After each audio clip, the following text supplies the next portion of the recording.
We'll call the regular county board meeting order at this time. This time we will stop for a moment to do the Pledge of Allegiance and a moment of silence.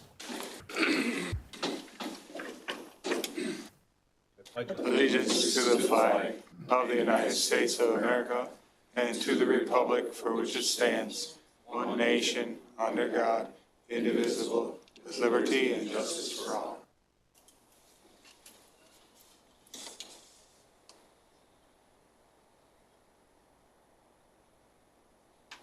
Thank you.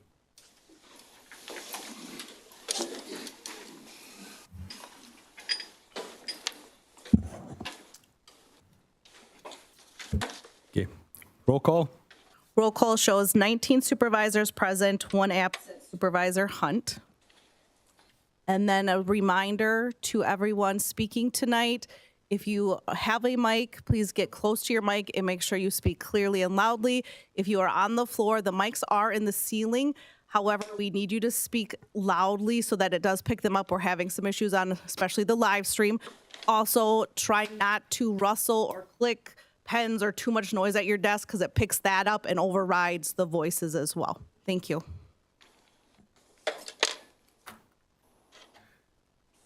Okay, at this time I'll look for a motion to approve the agenda. I'll make a motion to approve the agenda.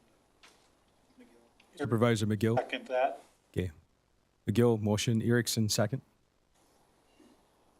Any discussion? All right. Then to your buttons. Green to approve. Red to not.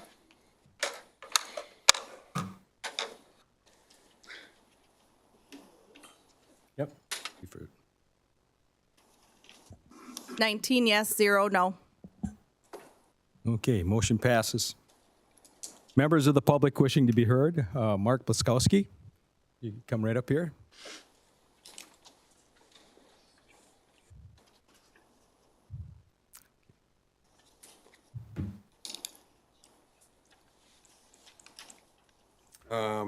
I'm Mark Blaskowski, Town of Wheaton. I happen to be on a town board, but I'm here not as town board, but this is in reference to Joel Seidlitz, ran for the county board against Bob Swirsky, and Bob won and then resigned. I know Joel still is really interested in being seated on the county board. He's been interested in it for some time now. He's a young fellow. I got only good things received about him from the people that I've talked to out in the township. So I think that he's a really good candidate for the county board. Young fellow that can serve the public for a long time, as long as he's doing a good job. Okay. And I got to get to a town board meeting and open some bids for road work. You got to chair a meeting here, so Yeah. So, thank you. all right. Yep. All right. Thanks. Okay. Carolyn Kaiser.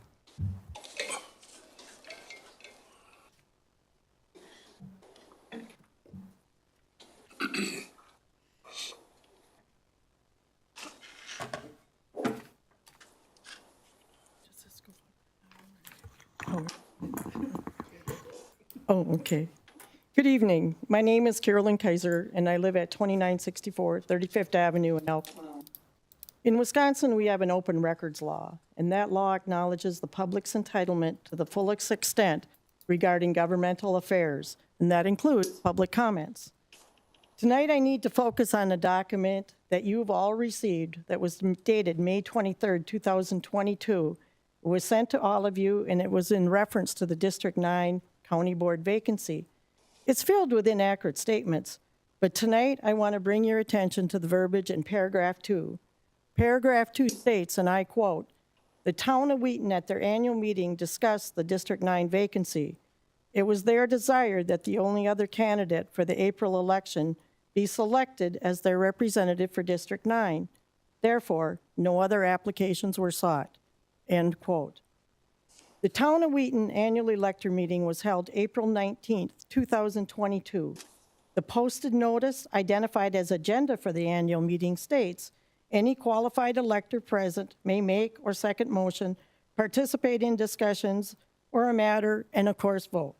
All actions are decided by the majority of the electors present and voting." It goes on to say that the annual meeting of electors for the Town of Wheaton will be held on Tuesday, April 19th, 2022 at the Wheaton Town Hall, beginning at 7 p.m. Discussion of items brought up by the town electors will be deliberated. The notice is clear. This is the one time a year we as citizens have the opportunity to make motions, second motions, deliberate, and vote. It's truly taking part of democracy. April 19th was the same date and time that Bob Swirsky stood here at the Chippewa County Board making a public comment.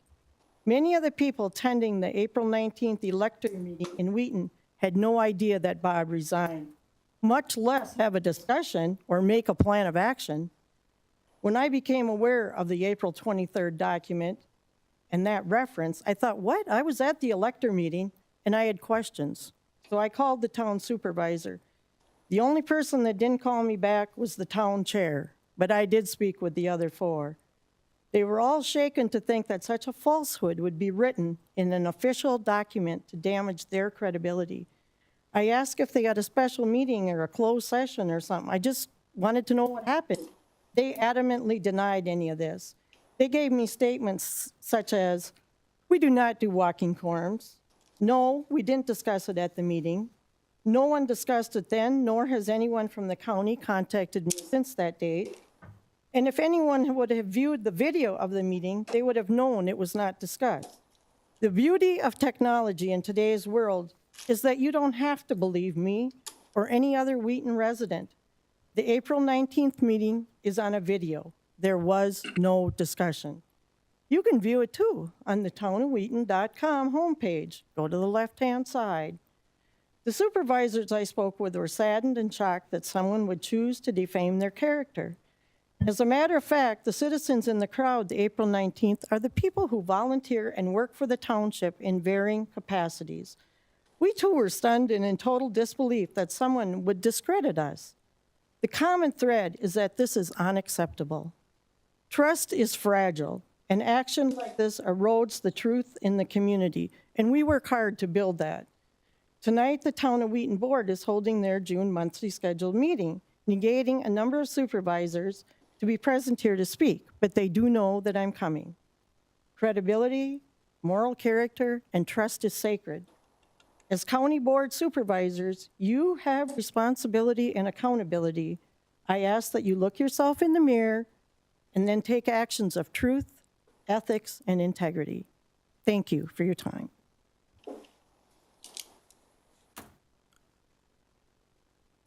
Okay, I see no other people signed up, so we will move on to the consent agenda. I would seek a motion to approve the consent agenda.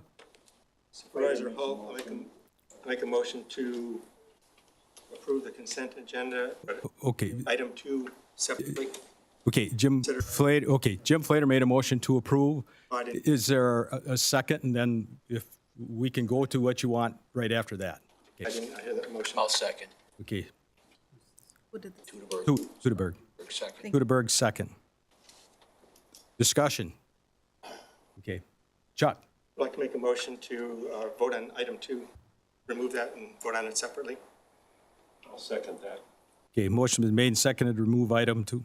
So, I think if there's going to be a motion to take one of these items out, 2 and 3 are interdependent, so, you know, okay, they both involve appointments as Appointments. individuals. So I think the proper motion would be Items pull both. 2 and 3 then, just have them separate. okay. So motion to pull 2 and 3 out? Yes, if they're interrelated, yeah. Yes. And their second? is, Friendly, sir. okay, You agree to that modification? okay, so now we vote on it, right? Pull it out. That'd be an amendment to the motion. Any discussion on pulling it out? Okay, then, are you ready for the vote? Is there no discussion? I don't see any discussion. Well, Wait a minute, I, let me see, okay. Yeah. Okay, Chuck Hall wishes to speak. I know the issue was raised here by the speakers, but even without that issue, it just makes sense just to have some idea to just introduce him and say something more than to just vote and move on. Okay, any other discussion? Just Robert? point of clarification, this is an amendment to the current motion? Right, so this will Original be, motion's on the floor, and then this is an amendment to the original motion, correct? right, so, right, You're amending the consent agenda, you're taking 2 items out. Yep. Everybody speak up. I didn't even. Oh, I'm but sorry. Chuck- Sure.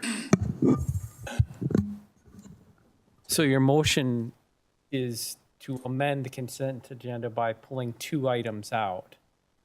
So we need to deal with those 2 items separately. Okay. And then once those 2 items are voted on separately, we go back to the consent agenda, which is now amended, as amended, and vote on that. I understand. Okay. Does that make sense to everyone? Okay. okay, any further discussion on the amendment? You ready for the vote? Okay, so now we'll be voting on the amendment. Green to approve and red to not approve. This way. Please. Not yet. Hold tight, technical difficulties here, so. My screen.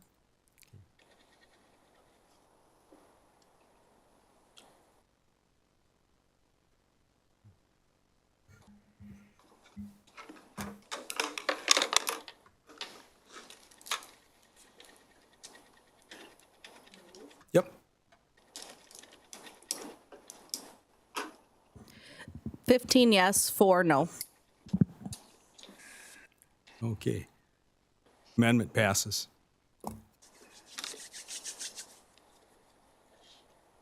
Okay, so now we deal with the Well, you issue. Okay. probably have a motion, We already got, start with a motion to we already yeah, got that. deal with individually, which is with items 2 and 3 Okay. now. Well, Supervisor Hall, make a motion to approve items 2 and 3. Would be. No, then They're they each individually need to be dealt with by themselves. We can't have motion to approve 2 and 3 together. They should be each individually considered. Why is that? Well, Since presently, the way they are, it's We're in a real, essentially whoever gets appointed to District 9 is going to be appointed to those 2 places probably, right? that would be correct. Mind? well, if on item, I guess. Is it, I don't think it made any sense to There's- separately on those other issues, otherwise we have to revisit all the appointments everywhere.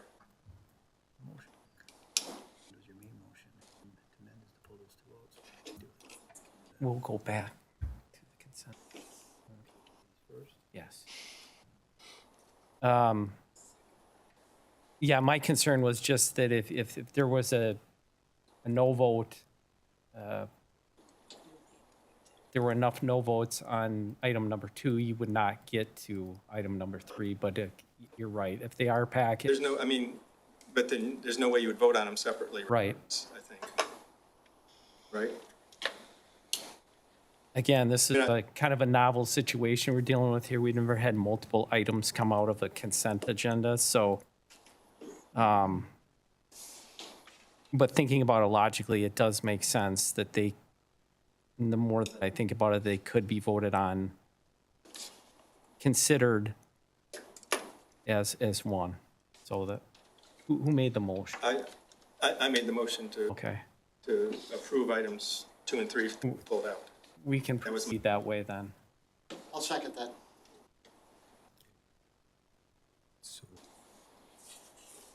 where are we for seconding? We already, There's a motion and a second to approve items 2 and 3. So now we've got discussion Okay. on items 2 and 3. so we have the motion and the second, now we have discussion. Okay. Well, let me, as Paul Harvey says, tell you the rest of the story.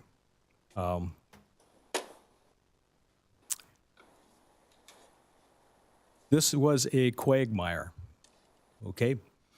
So what we have here is a person ran for a seat, and by law, I mean, he could not accept that seat.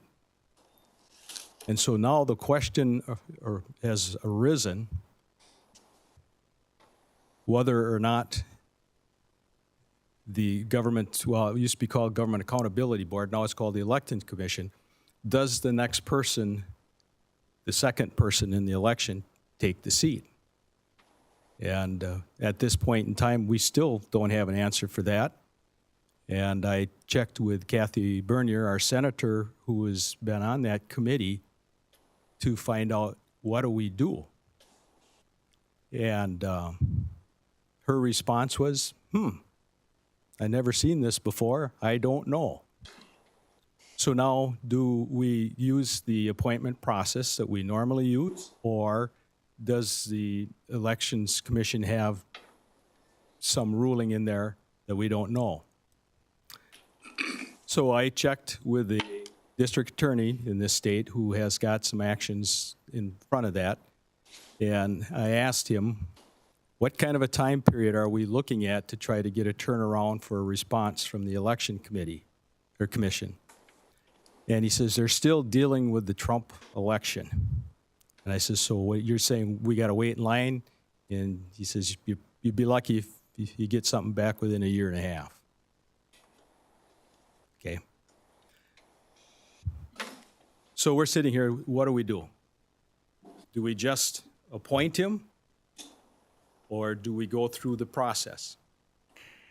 And so we discussed that, and I know poor Jackie here, she's in charge of the elections and stuff like that. You know, we asked her, and according to the information she has, because she depends upon that election commission to give her information, she states that Bob won the election, which understandably, he had the most votes. But then what do you do when the person who wins the election can't take the seat?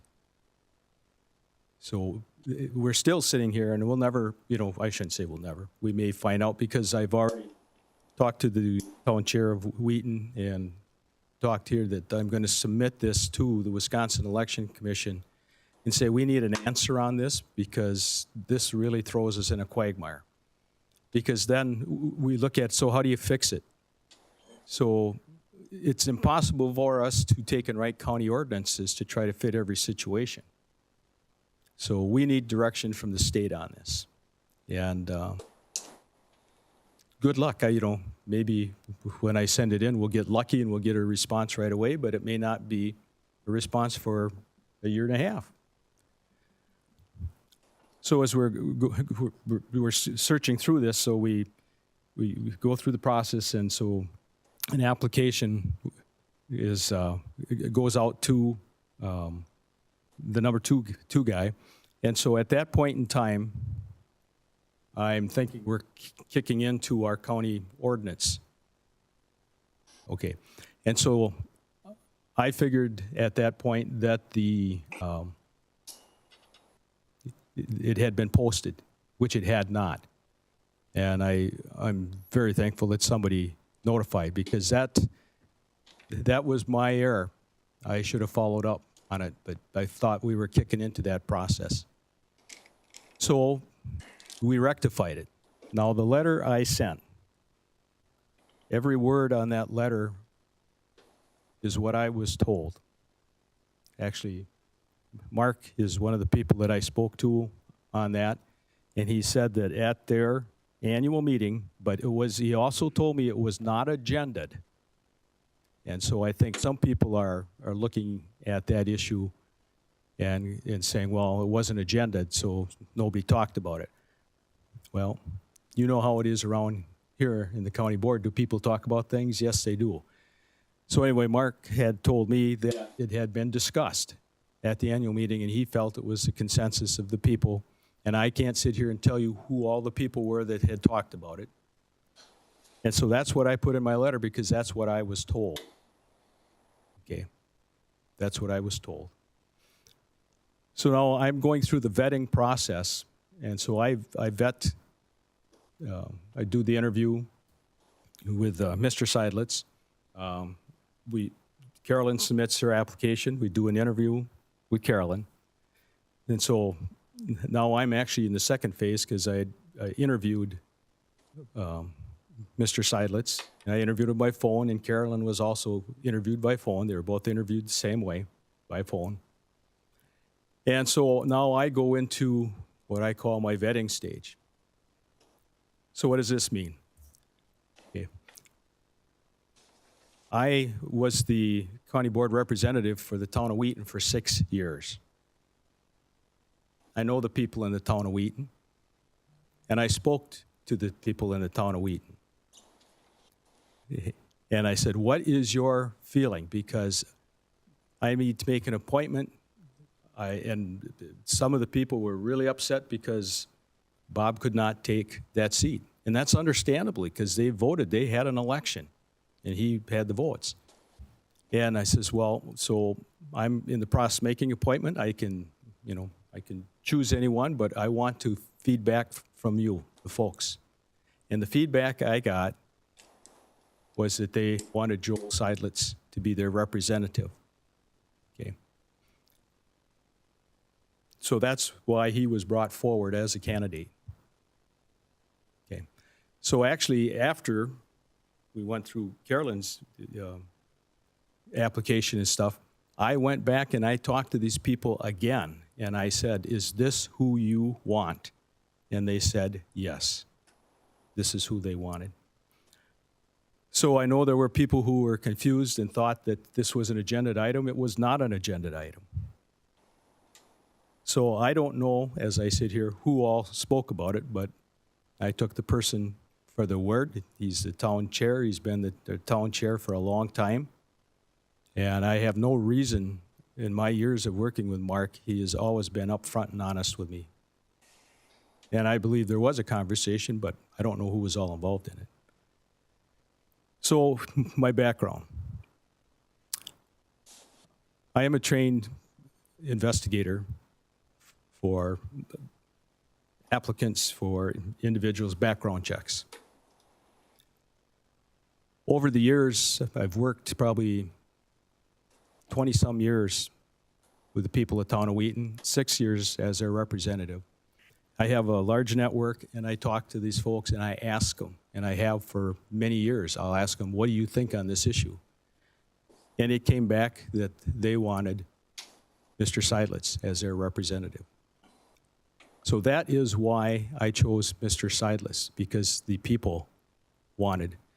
Not only that, Mr. Seidlitz got 192 votes. And so when I put in my letter, I didn't think it was ethical for me not to consider him, and I state that, because the people who voted, 192 of them, said yes.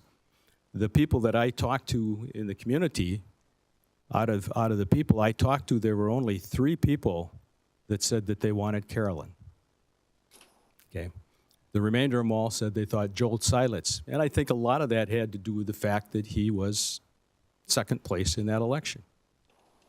So that's why I brought, after vetting this thing twice, this is why I brought the same name back, is because this is what the people of the town of Wheaton relayed to me. Now, I understand people were confused about that letter. When I sit here and look at it too, I'm going, well, I understand what Mark was saying, and he never ever said that it had been agended, and I never put it in my letter to you that it was agended. I put in there exactly the wording that I was told, that it had been discussed at the town of Wheaton, and annual meeting, and the folks who had discussed it, their general consensus was that Joel Seidlitz should be the person. But I also want you to understand that's only one person that I talked to. Only one person. So yeah, this is a one of these one in a million things. So Kathy Bernier was a county clerk here for years. She's been in the legislature for years. She's dealt with this for years, and she says, I've never heard of this happening before. So lucky Chippewa County, guess what? It happened to us. So that's what happened, and it's totally up to you folks. This is the appointment I'm bringing forward based on the information that I've heard from the people of the town of Wheaton. You can either approve it or not approve it. That's what you are here for. There are 21 of us people that will be on this board, and I cherish every one of your opinion. It's in your hands. So there's 2 approvals here. One is for him to be on the regional planning. The other one would be to fill the seat. So with that, are there any questions? Names on the board. Oh, bunch of them. Chuck. Charles Bomeyer. No, Excuse- George first. Oh, George, okay.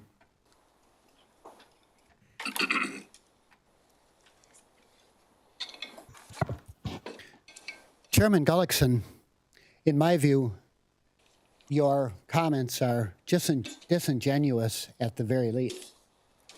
Today I received a proposed change to Ordinance 2-52 to delete the requirement for publication of vacancies within the Chippewa County Board of Supervisors in a local newspaper. It's a draft at this point. The ordinance deals with the appointment to supervisory seats that become vacant by County Board of Supervisors chairman. If passed, this will give candidate nomination power solely to the Chippewa County Board chairman with no oversight and no transparency. When I campaigned for the open seat in Supervisory District 17 in Chippewa County, Wisconsin, I made it a point to meet as many of the voters in the district as possible. My campaign platform was that this is a nonpartisan, non-political seat, and I will approach it that way if I'm elected, and do everything I can to make every action taken as transparent as possible for the voters. A large majority of people I met approved, and I was elected. They said they wanted to see functioning, transparent, nonpartisan county government. Many of the voters also commented on the secrecy of the Chippewa County Board and that they could not hear and understand the proceedings when they watched the meetings online or if they attended the meetings in person. After I was elected, I received calls from other supervisors who had won seats in their districts. The calls were to build support for elected supervisors that were running for leadership roles, positions on the county board, including board chair and executive committee. Some of these calls were from supervisors who encouraged me to vote for a candidate who aligned with their political views. My response was that I can do my own thinking and research, and I will vote for a candidate that I feel is the most competent, capable, and qualified for the position. At the April board meeting, when we voted to approve the consent items that included board chair appointments, I assumed that the board chair had acted according to Chippewa County Ordinance Section 252-4-C, numbers 1 and 2. And I voted to approve the consent agenda items, which included the board chair appointments. I was wrong. The open seat was not advertised in a local newspaper as required, and in fact was done in secrecy. Therefore, the entire approval of that portion of the agenda was flawed, and an illegal appointment was made for Chippewa County Board Seat 9, according to Chippewa County Ordinance, Section 252. When we act in this manner, it promotes distrust and anger with voters of Chippewa County and creates apathy with voters. Power to nominate a candidate for a vacant county supervisor seat rests with the county board chair. However, the power to confirm is vested with the entire group of Chippewa County supervisors. There are now two potential candidates for the open supervisory District 9 seat. Because of the lack of transparency, openness, flawed, and illegal process, I am requesting that both candidates be allowed to make a presentation before the full board before we vote on a confirmation of a candidate to fill a vacant seat in Chippewa County Supervisor District 9. Chippewa County supervisors all should be given a copy of the candidate's application. And I will be voting against the change in Ordinance 252 to delete the requirement to advertise the vacancy in a local newspaper when board vacancies occur. We certainly don't need less transparency in county government. We need more transparency.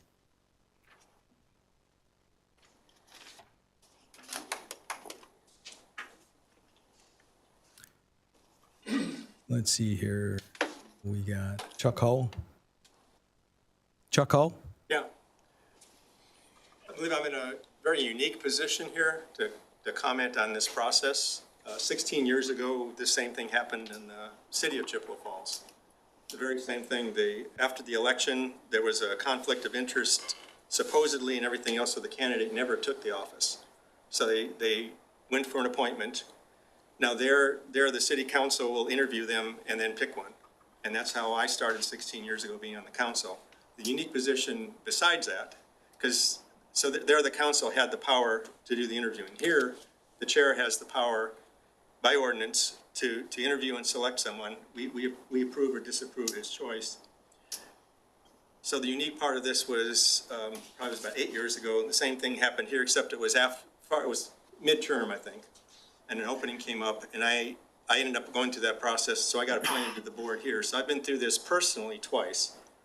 And if I remember the process right, it's just exactly how you described it. You advertise things, take applications in, interview the candidates, and then you select one and bring them to the board for the board's approval. And I think that's where we're at now. And so the power is there to select them. I don't think we could probably I don't know if we can change things, but I know the ordinance is and bring the candidates in front of the board here, and we vote at the meeting by listening to the candidates. That may be an option of the chair. I don't know, but that's not the way that's not the way it's at right now. I believe you might confirm this, is that you have the power of selecting a candidate and bringing it forth. It either passes or fails. If it fails, you continue on to bring them forth. Is that correct? That is correct. Absent to hearing anything different from the election commission, which I don't suspect we're going to hear, that would be the process. The process that was requested is not authorized by our county ordinance. So that would be the process, approval or disapproval. And whether it's here or there, I think back then at the very first one, since the candidate never took it, they were saying to get the second place candidate, there was no really rule for that, because you held the election, there was a winner, and you can't select someone else by that process, by just going there. It became the appointment process, and you're kind of by default, if it's going to take 2 years for a decision, we have a process otherwise, so. Yeah. So I wish I'd have known that a little earlier. Someone who's been appointed twice to 2 different things and went through the process, But we did go through we did end up going through the process, and once the error of the posting was made known to us, we did post it, and that's why we're here back again, because in order to do it correct way, and that's why he had to Mr. Seidlitz had to step down, is because that inadvertent not posting that nullified pretty much what we did. We had to start over.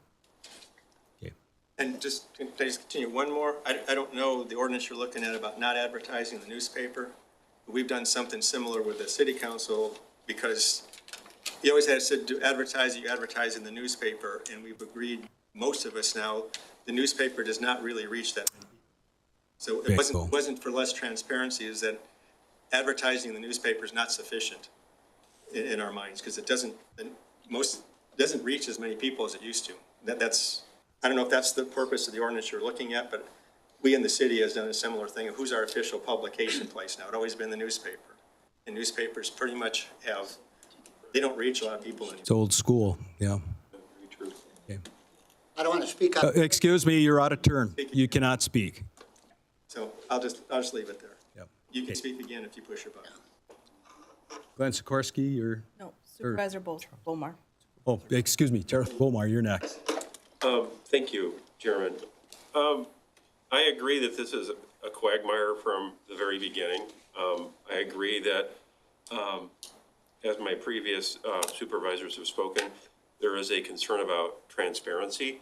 And what, to me, this, to avoid more, these problems, there needs to be more overt, outward process. The newspapers aren't effective, but if nothing's appearing, I spent last night reading, the last 2 months worth of Wheaton town minutes and listening to audio files, and it's like, if we want transparency, there needs to be written language somewhere that actually propagates this. We had a discussion, it was in the minutes, the Wheaton Town Board discussed. You were a guest at the Wheaton Town Board, or something to that effect. Those are the types of things that concern me. Okay. Right? If we, and much like my previous supervisors, one of the things that I heard quite frequently when I went out and talked to people is they want to make sure that there aren't things being done in the back room. Yeah. Right? And so to avoid, to streamline or to eliminate or to minimize the consequences of the quagmire, we need to work on being more transparent, more things in writing, more things in public display, so that we can have a written track record. Yeah. I appreciate that, and the exec agenda that's coming forward. The reason that's coming forward to be discussed is basically just to go through that whole section to see what we can do. So, no, I appreciate those comments. Next is Glenn Sikorsky. Okay, I just want to say we have been kind of through this 3 years ago. None of us on this board are experts. We're trying to, we're all from different, places of life. We're trying to do the best we can, and we need guidance, and that's why we have Corp Counsel. 3.5 years ago, we had an opening. I argued there was no respect for that second place candidate, and if you're in the Indy 500 and the lead car crashes, do you disregard the second place winner? That's why, and I don't believe we got good guidance, because that person that did get appointed to the board, I don't believe should have been on the board. And with that being said, I will defend Chair Gullickson that he should be guided by Corp Counsel.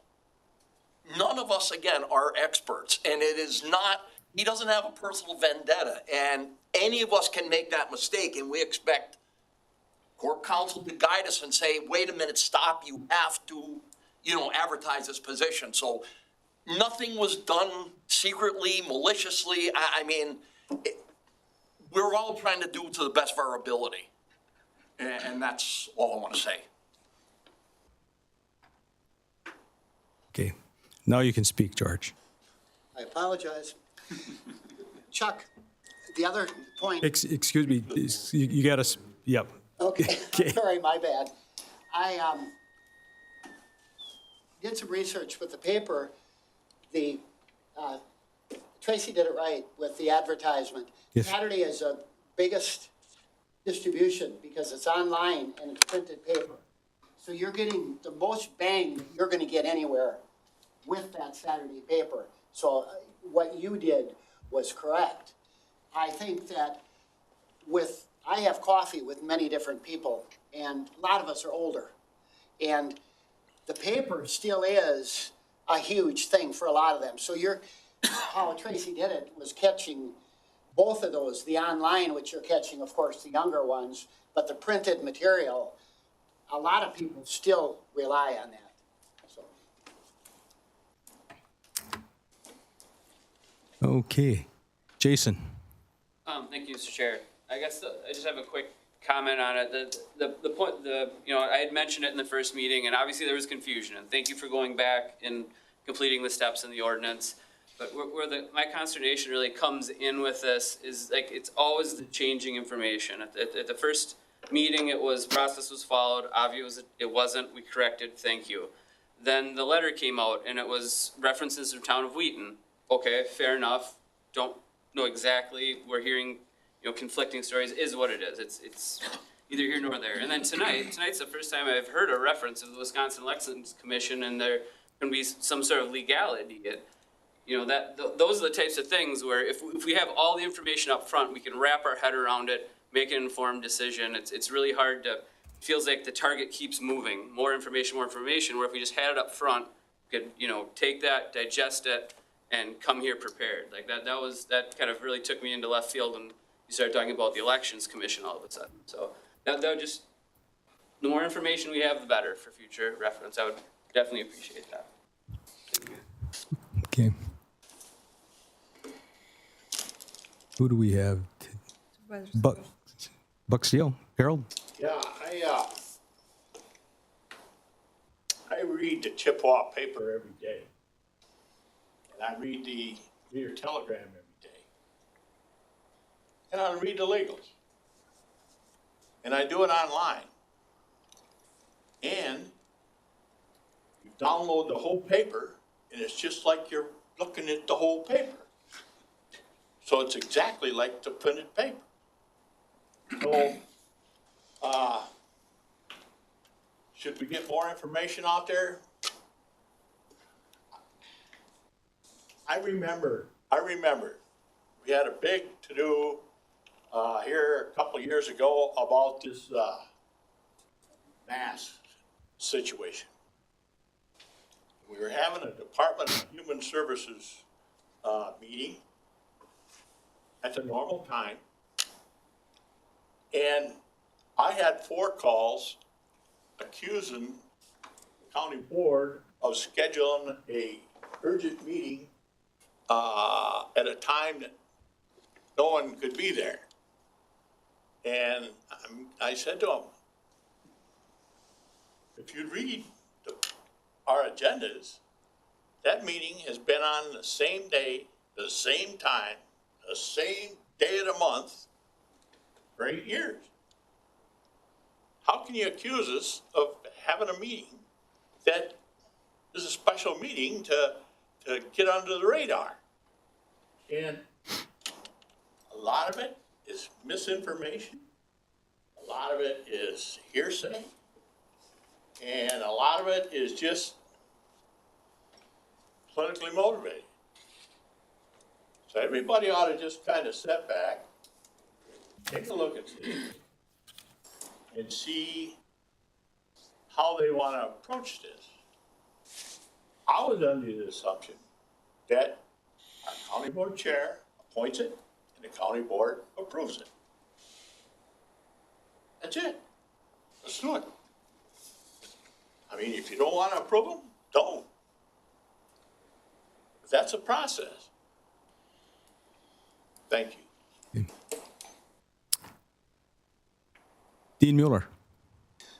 Yes, 3.5 years ago, I was in a similar position where a vacancy occurred on this very board. I was indeed the second highest vote getter in that election. The application came out, or the notification to apply for the position came out in the newspaper. I did apply. At least one other person applied. Me thinking, well, gee, I was the second highest vote getter, I'll probably get it. Didn't happen.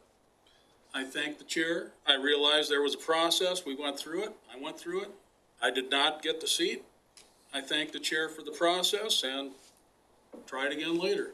So I abided by the process and didn't raise any complaints, didn't yell or scream or anything like that. I just accepted what happened and said, okay, that was the procedure. I'll follow it.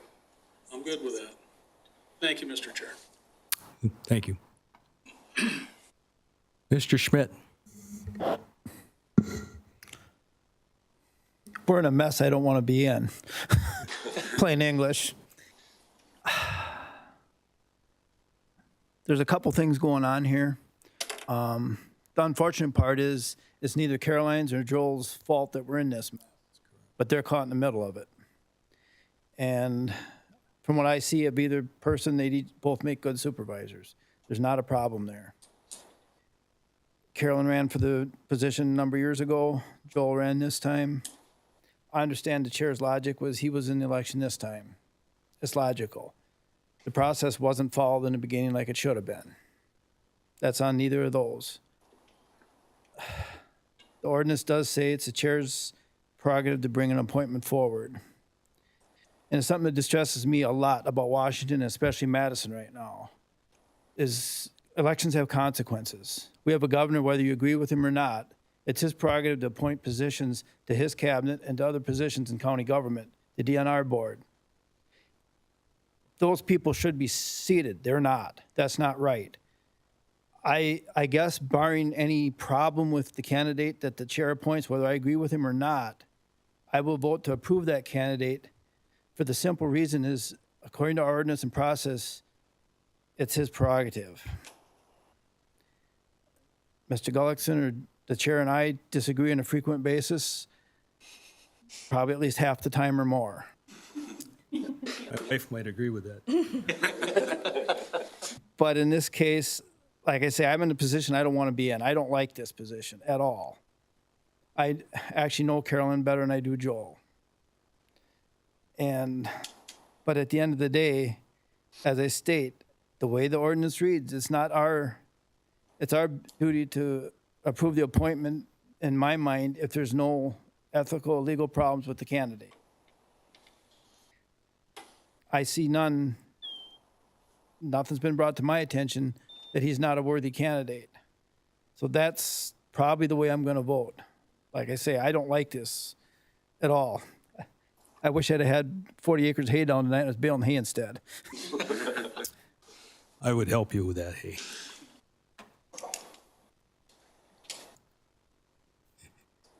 Anyone else?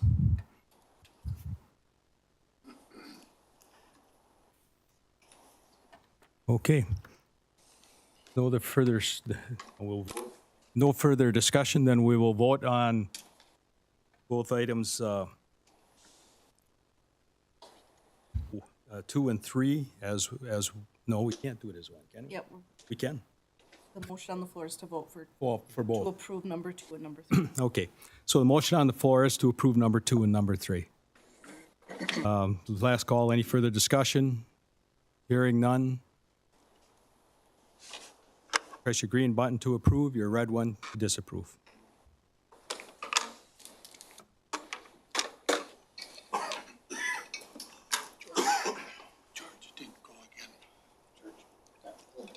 It's there now. Here, I can put him that way. Can I release? Yes, you can release. 15 yes, 4 no. Okay. Amendment passes. Now we will go back to the original motion for the consent agenda. Any further discussion? Okay, hearing none, then I will call the vote. Are you ready?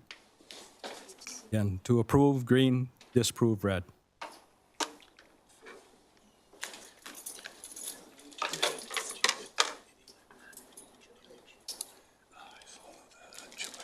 Can I release? 19 yes, 0 no. Okay. Thank you.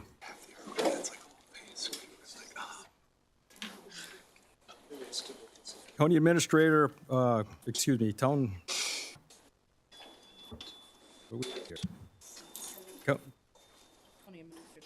County Administrator report.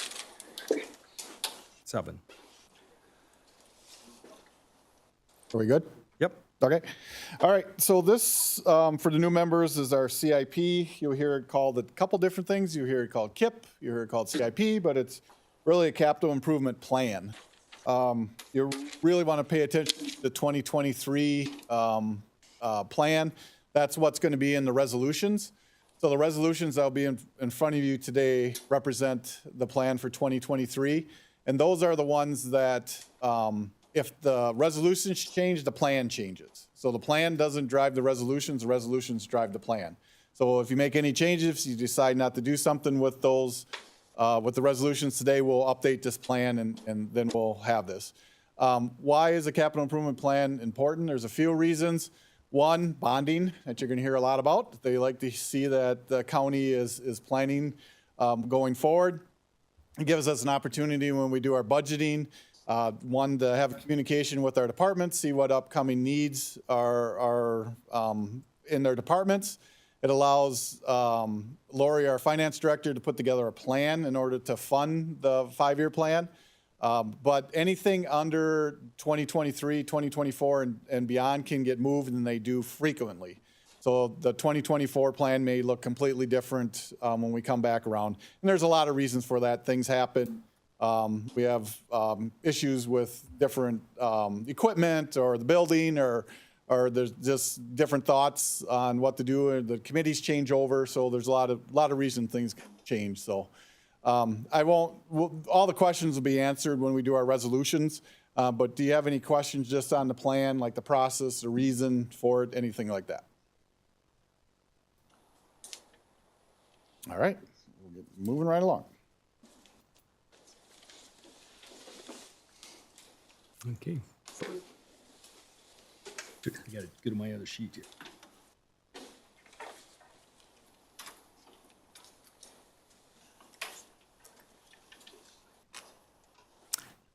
Okay, Lori. Okay, thank you. I'm Lori Sweeblover, of course, the finance director, and with me is Brad from Baird. Sorry. I'm really not nervous, I didn't think. Okay. So here we go. We're going to talk a little bit about bonding. You'll notice that the first 2 resolutions that are coming to you are going to be about bonding. And Brad, he'll explain more as we go on. Okay, so first we're going to go through a couple of definitions here. The bond is a written promise to pay a specified sum for payment of principal at a specified date. And usually what we've done in the past is we've always paid interest semi-annually with our previous bonds. A rating agency assigns a bond rating to the municipality borrowing the funds. Chippewa County, I know we've talked about this, but Chippewa County has a AA bond rating currently with Moody's. Chippewa County bonds in order to secure funding for CIP projects, which there is no other funding available. Our goal is to maintain an annual debt payment of about $1.85 million, and we plan to bond right now every two years for about $3 to $3.5 million. And the reason why we're doing that at that level of $3 to $3.5 million is that way we can have 3 years to spend those bonds from the date of issuance. Otherwise, if you go higher, like to $5 million, then you have to spend that money within 2 years. There are 3 types of bonds that the municipalities usually use that are listed there. Chippewa County has always used the general obligation bonds. And here is the 3 different rating agencies listed and their rating system. And you'll see we always use the one on the left-hand side for Moody's. That shows that we're in the AA. So you can see we're second from the top, so we rock. The Wisconsin Municipality Bond Rating breakdown for all of the municipalities, you'll notice that they don't equal. The reason they don't equal is because that not all municipalities go to both bonding agencies for ratings. So like for Chippewa County, we only have went through Moody's, so we'd be one of the ones over on the left. And there are 4 basic areas of developing bond ratings that Moody's is going to go through. The one area that we really don't have control, I would say the other three we can have quite a bit of control with, and the state would have on the management area, some of them. But the economy and the tax base, that's really a median in the Chippewa County of all of the residents. It's not something we have control of as Chippewa County as an organization. You don't have it, and I don't have control. Randy doesn't. It really just depends on what they make. Any questions so far since I'm going? Sure. Could you just really quickly explain our history of where we were, I think 8 or 10 years ago in bonding? I think our rating, we're directed, but I think the board directed finance department to raise our rating, and I think we did. And aren't we about as high as we can go due to no fault of administration or the board? Yeah, yes, you are. You are about as high as you can go. You're in the second highest rating category at AA1. It puts the county in a really elite category. To get to that next level, that AAA, it's really the factors, like Lori mentioned, that are outside of your control. Is the economy and the tax base would need to see substantial growth. Everything that you as elected officials have control over as far as setting policy and directing budget and adopting budgets and so on are very high credit quality characteristics of the county. Each time the county issues new debt, new general obligation debt, we go to Moody's and ask them to assign a rating because the rating's assigned to the specific debt issues. So back in 2013, we went through this process. The county's rating was affirmed at that time at what it had been for a long time previous at a AA2. So that's one level lower than it is today. In 2018, the county again issued general obligation debt, and because of conservative budgeting, conservative finance practices, we really made a push to Moody's to consider the county for an upgrade, and they did. They upgraded your bond rating to AA1 in 2018. The benefit of the upgrade is really simply lower interest rates. The higher the bond rating, the lower the debt cost for the county. So that rating of AA1 was affirmed again in 2020, no change. And as I've done credit review, and again, looking back over the last few years of audited financials, I don't expect Moody's will make a change with this issuance. I expect an affirmation of the AA1. Thank you. Yep. All right. So here is the standard bonding process. It's just a quick little glance of what's going to happen. So the date of sale will be in September, on September 13th. Can't remember, I think. Sorry, it's September at County Board. So then after you guys, if we go through the sale of the bonds, then it's usually we'll get the money in October. We do a lot of paperwork on the backside to get this to happen, but that's how we get it to go. So currently we have general obligation bonds of 7.04 million out there, and you'll see those are the two bonding events from 2018 and 2020. And so you're probably asking me, why do we have to bond? And the reason is that, like Randy had mentioned, that we want to make sure that we're able to do more roads and we don't have enough money because we're stuck at levy limits. So what we have to do is bond in order to help us.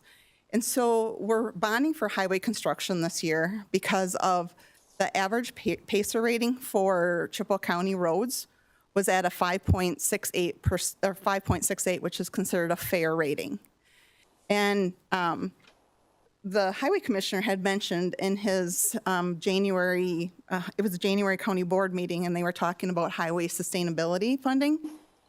He had talked about that that rating has actually reduced over years because we've kept our funding status quo, and all of the materials, meaning the road oil and stuff, have went up, and the funds haven't went up to accommodate that. And over on the right-hand side, that is actually something he presented at the January meeting also. So he was just trying to demonstrate about what he would recommend that we would have to have between road construction and the maintenance. So that would be county maintenance also included in there. So we have a deficiency of about 3.8 million. It's going to help a lot because we're trying to get that ARPA funds through next month, so that will help a lot. But we just have to keep coming up with more plans to be able to get more roads done. So right here is this is the CIP plan that shows it's the individual plan for the highway department, and it shows the different projects that the bonding is going to be allocated to. That's why it says pre-approved, because you guys haven't approved the resolutions yet. This is going to be our timeline for the bonds. And we just included this in here so you could just see our draft long-term plan for future bonding events that we plan. So we're planning like every 2 years. So here in 2022, we're planning one. That would be that in the box, that first one on the left. So then we're planning in 2024, 2026, and 2028 there. And we're really trying to maintain that combined debt service of about 1.8 million. All right, that is all I have. Any questions?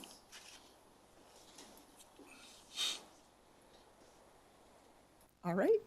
Okay. Yeah. Thank you. Thank you, Brad.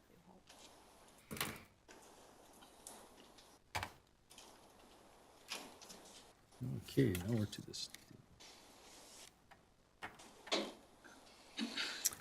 Okay.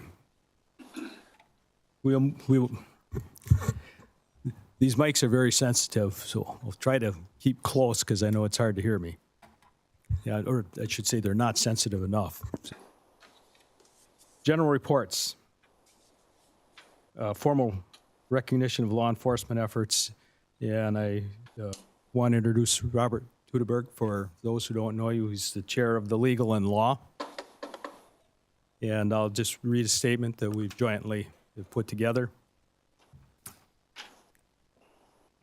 The tragic disappearance and death of young Lily Peters shocked the conscience of our community and our county. Much fear, anxiety, and sadness was present as this unsolved tragedy was upon us. Our law enforcement agency quickly took on this task, and together they were able to apprehend a suspect and put the community at ease. The professionalism, cooperation, and competences was demonstrated by all involved to bring this tragic case to a speedy resolution is truly exemplary of our fine law enforcement community. This investigation was a team effort of numerous local, state, and federal law enforcement and other governmental agencies. This homicide investigation was led by the Chippewa Falls Police Department and the following local and state and federal agencies, listed in alphabetical order, were key to the success of the investigation.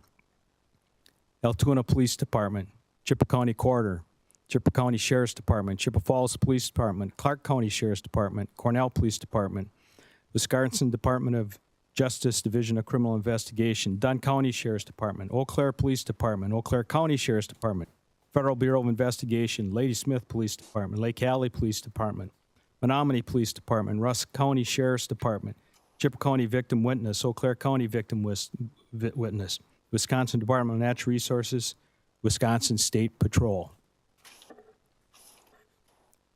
The Chippewa County Board of Supervisors who does hereby formally commend the above agencies and personnel who participated in this investigation for a job well done.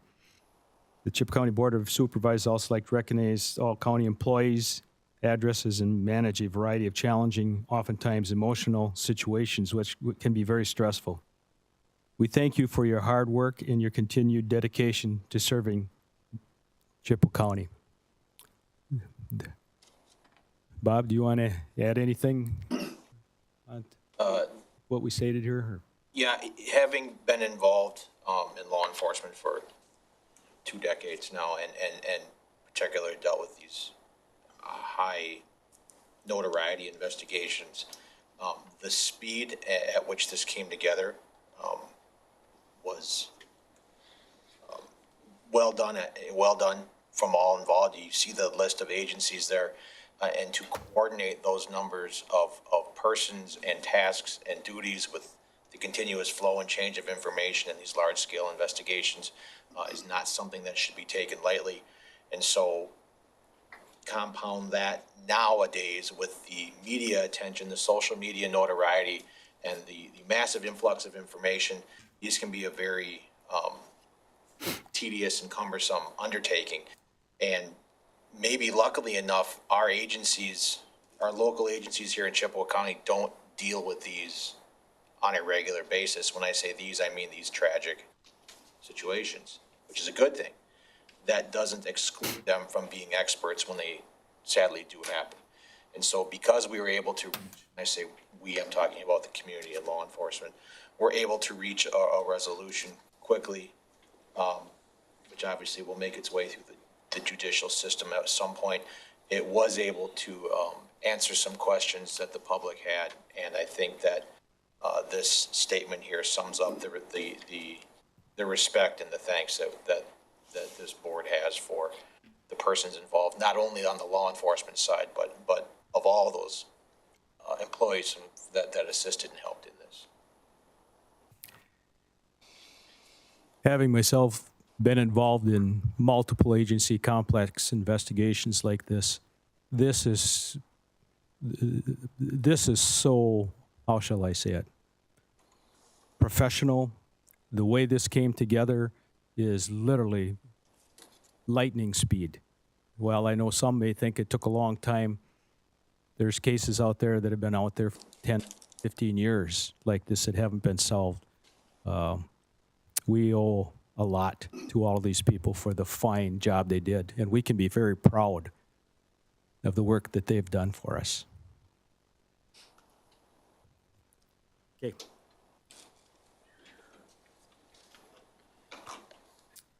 Now we'll get into the fun stuff. Yes, Sheriff. I think I can speak on behalf of Chief Kelm.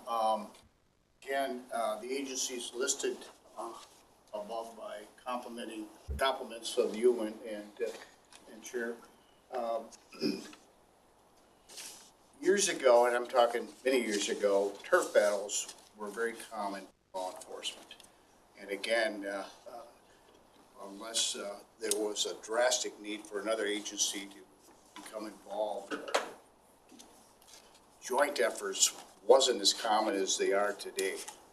And again, my hat goes off to all of those agencies that helped out that day. We met over at the church across from the police department on Monday morning, and within hours, we had a good grasp on who was involved, where this happened, what, again, it was a well-oiled machine with, again, numerous agencies. Nobody stepped forward and said, no, this shouldn't be done this way. No, this shouldn't be done this way. And again, it just shows that a group effort, there's strength in numbers and a group effort. That day resulted in an arrest shortly thereafter. So again, I appreciate the compliments from the chair and yourself. And again, I can speak on behalf of Chief Kelm. Again, thanks for anybody and everybody that had anything to do with the fast resolution of this tragic case that, again, hopefully never happens in Chippewa County again. So again, thank you. Okay, thank you. I'd remiss if I didn't say I've seen lily signs west of Minneapolis and St. Paul up. This truly shocked the conscience. Thank you, law enforcement. Okay.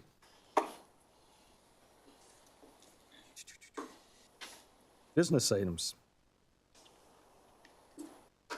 I got Lori listed. Is that correct? What's that? Lori, for business item number one? Got to get it on the floor. Yeah. I'll enter. Okay, all right. Go ahead. Resolution 14-22, resolution providing for the sale of not to exceed $3 million general obligation promissory notes. Now therefore be it resolved by the County Board of Supervisors of Chippewa County, Wisconsin, that Section 1, Sale of Notes, the County Board of Supervisors hereby authorizes and directs that general obligation promissory notes, the notes in a principal amount not to exceed $3 million, shall be issued with the purpose specified above. The sale of the notes shall be negotiated with Robert W. Baird and Company Incorporated, and the terms of the notes, including the date, interest rates, maturity schedule, and other details with respect to the notes, shall be subject to approval by subsequent resolution of the County Board of Supervisors. Section 2, official statement. The county clerk shall cause an official statement concerning this issue to be prepared by Baird. The appropriate county official shall determine when the official statement is final for purposes of Securities and Exchange Commission Rule 15C2-12 and shall certify said statement, such certification to constitute full authorization of such statement under this resolution, forwarded to the county board by the executive committee. Do I hear a motion to approve? Supervisor Bergeron, motions to approve. Second? Second, Omar. Okay. Thanks, Chair. I'll have Lori and Brad come up for these next two resolutions, but I just wanted to point out a couple things. The first resolution has to be passed by a 3/4 vote of the members, so it doesn't matter how many people are actually here, it's actually the members, so we need 16 votes. The second one is just a simple majority. So I'll have them come up and explain the first one and then explain the second one.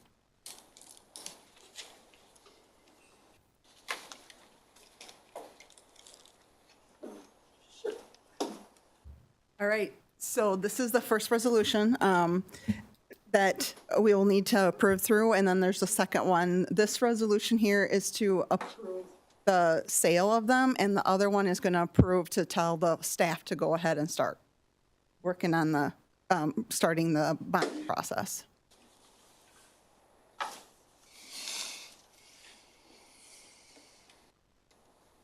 Any questions? Any questions? Okay. I didn't know if I was missing something.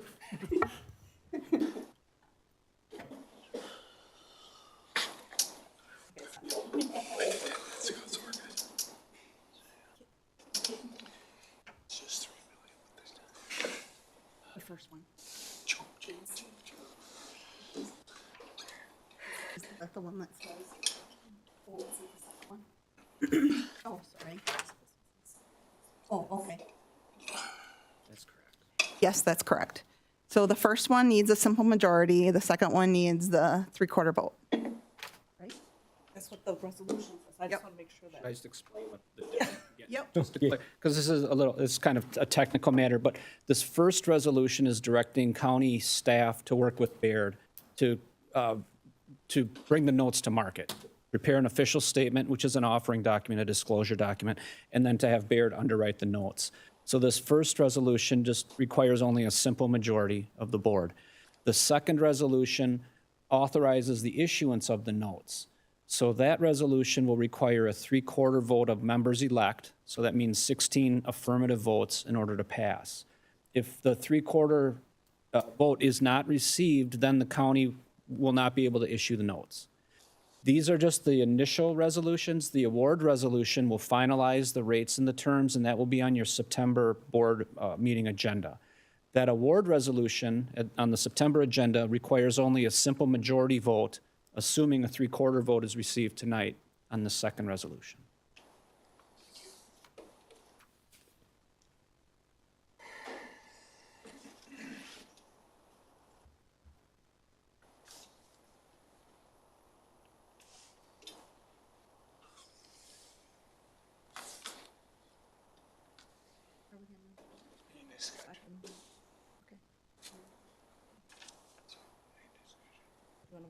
All set?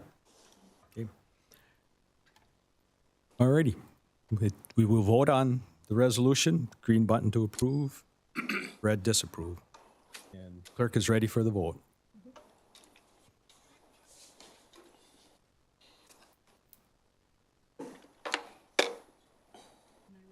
Yep, release.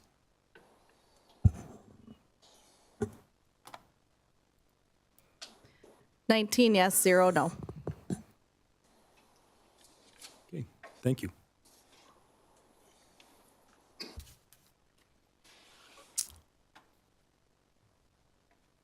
Okay, Lori is still here. We will look at number 2, 15-22.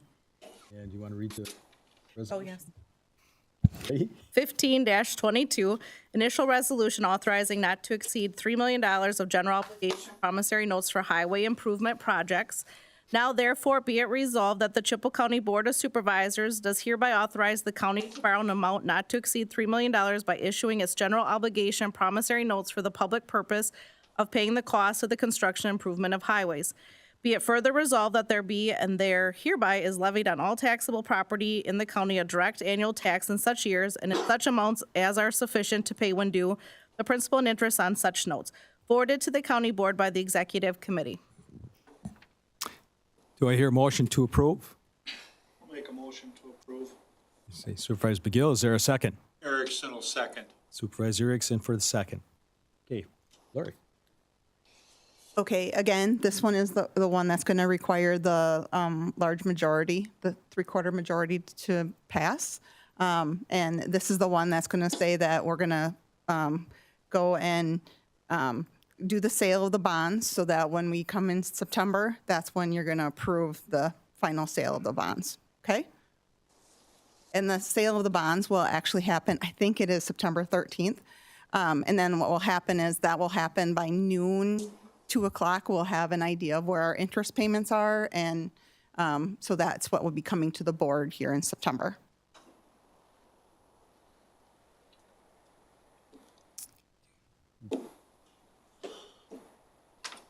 Any questions? Yep. Oh, okay. Looking for hands, I gotta look up there. Mr. Tudor. Thank you, Mr. Chair. Just point of clarification, so as it reads, this amount for paying the cost of construction and improvement of highways, that and that alone is what these funds will be directed to. They're only directed to the highway department as shown in the CIP. That is correct. Thank you. Yep. And 800,000 of it is for the Cobbin Bridge. I didn't know if you had noticed that, but 800,000 is for the reconstruction of the project Cobbin Bridge. Thank you.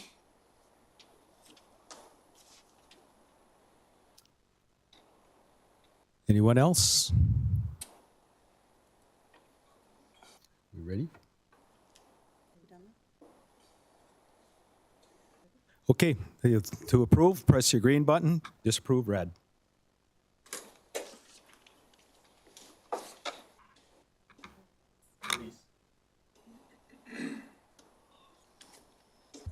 $19 yes, 0 no. Okay. Number 3, resolution to create 2 full-time social worker positions in the Department of Human Services for the provision of children's long-term support services. You want to read the resolution? Resolution number 16-22, resolution to create 2 full-time social worker positions in the Department of Human Services for the provision of children's long-term support services. Now therefore be it resolved that effective upon passage of this resolution, 2 full-time social worker positions are hereby created in the Children, Youth, and Families Division, Children with Differing Abilities Unit of the Department of Human Services, to work to eliminate the CLTS program waitlist and serve consumers as they become eligible. And be it further resolved that 1 social worker position shall be filled immediately, and the 2nd social worker position shall be filled when consumer numbers of eligible CLTS individuals support the need for the position to be filled. And be it further resolved that these positions shall be funded by Medicaid revenue generated by the positions. And be it further resolved that should the state and federal funding necessary to fund these positions no longer be available or be reduced significantly, these positions may be eliminated by the county administrator, forwarded to the county board by the executive committee. Okay, do I hear a motion to approve? Supervisor Ives, approve. Supervisor Ives. Supervisor Berg, second. Discussion. Go ahead. Thanks, Chair. I have Tim Easker here, the Human Services Director, that will address this resolution and then the next one. Come on.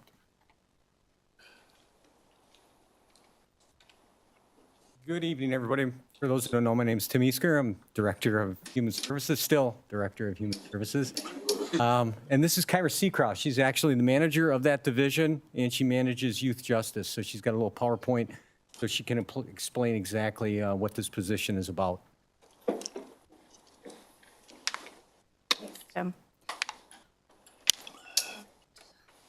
Okay. So Children's Long-Term Support is a voluntary program And we serve kids that have developmental disabilities and physical disabilities primarily. We also serve kids with severe emotional disturbances. The services that we can provide include respite to caregivers, skill development, non-traditional therapies, home modifications for accessibility, equipment and supplies that is not covered by insurance, and safety equipment for children such as those with severe autism. In order to get a service, there must be an assessed need on their service plan in order to get the service. And this program is funded through Medicaid. Just some brief history. In 2020, the state mandated that the wait list be gone in November of 2020. Staff took on the additional workload to meet the requirements to come into compliance at that time. In October of 2021, the county board approved hiring 1 CLTS waiver worker and 3 children's CCS workers. Also in October, right after that, our current lead worker was promoted to supervisor without the ability to have her half-time caseload absorbed. So that supervisor is still carrying a half-time caseload and should have no caseload because it's taken away from her duties as a supervisor and meeting the needs of those on the program that she is serving.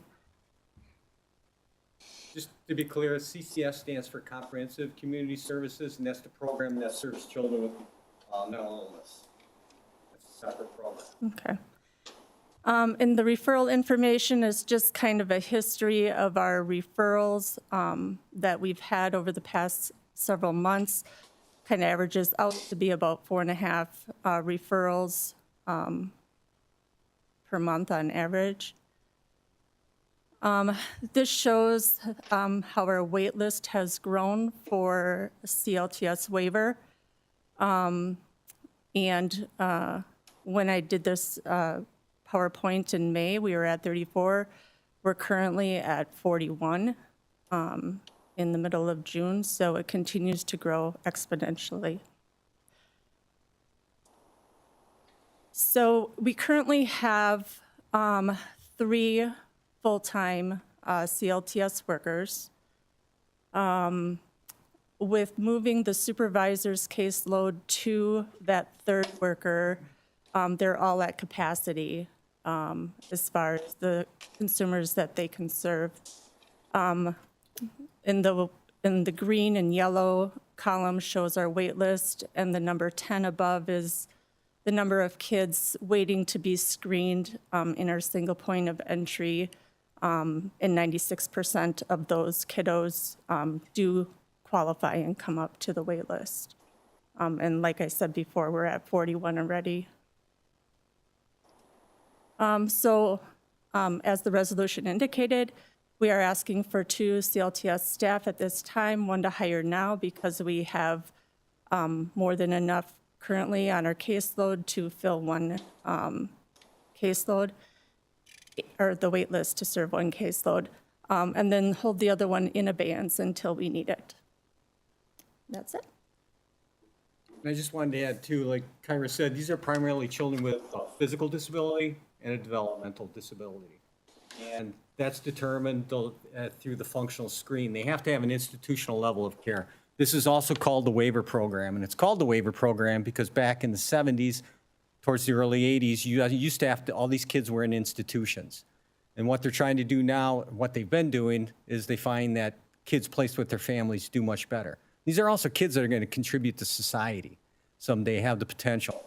And that's what we're looking at right now. As the baby boomer bubble continues to move, we need all the human capital that we can potentially get as well.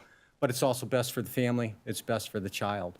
So these referrals come through physicians, from parents, and so forth.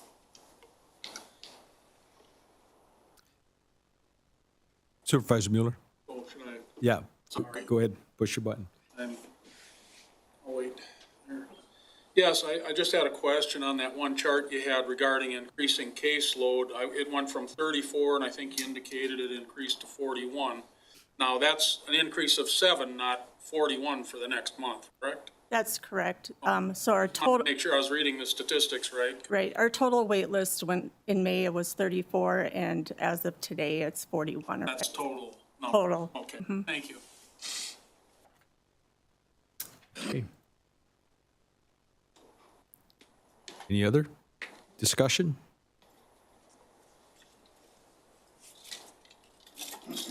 Okay, are we set?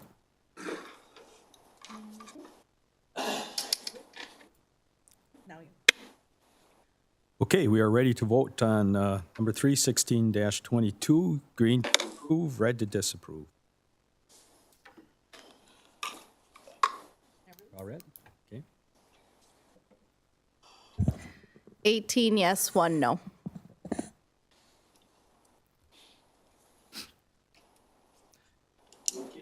Number 4, 17-22.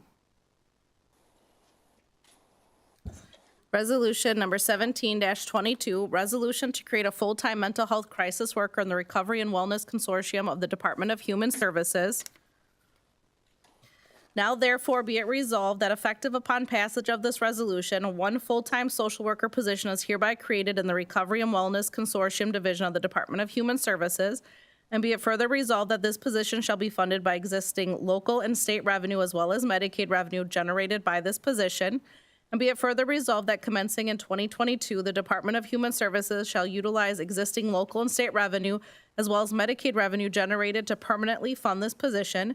And be it further resolved that should the state and federal funding necessary to fund these positions no longer be available or be reduced significantly, this position may be eliminated by the county administrator, forwarded to the county board by the executive committee.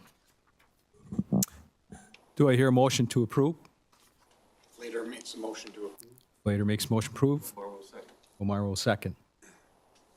Okay. All righty, thank you, Chair. This program is a linkage and follow-up worker. This is for the crisis program. The crisis, when we're using that term, means it's about somebody that's either going to kill themselves or others. So we contract with Northwest Connections for our telephone and mobile work. So people have access to the crisis line on a 24/7 basis. If they're experiencing a crisis, typically either they can or law enforcement, oftentimes parents, will contact the crisis line for guidance support.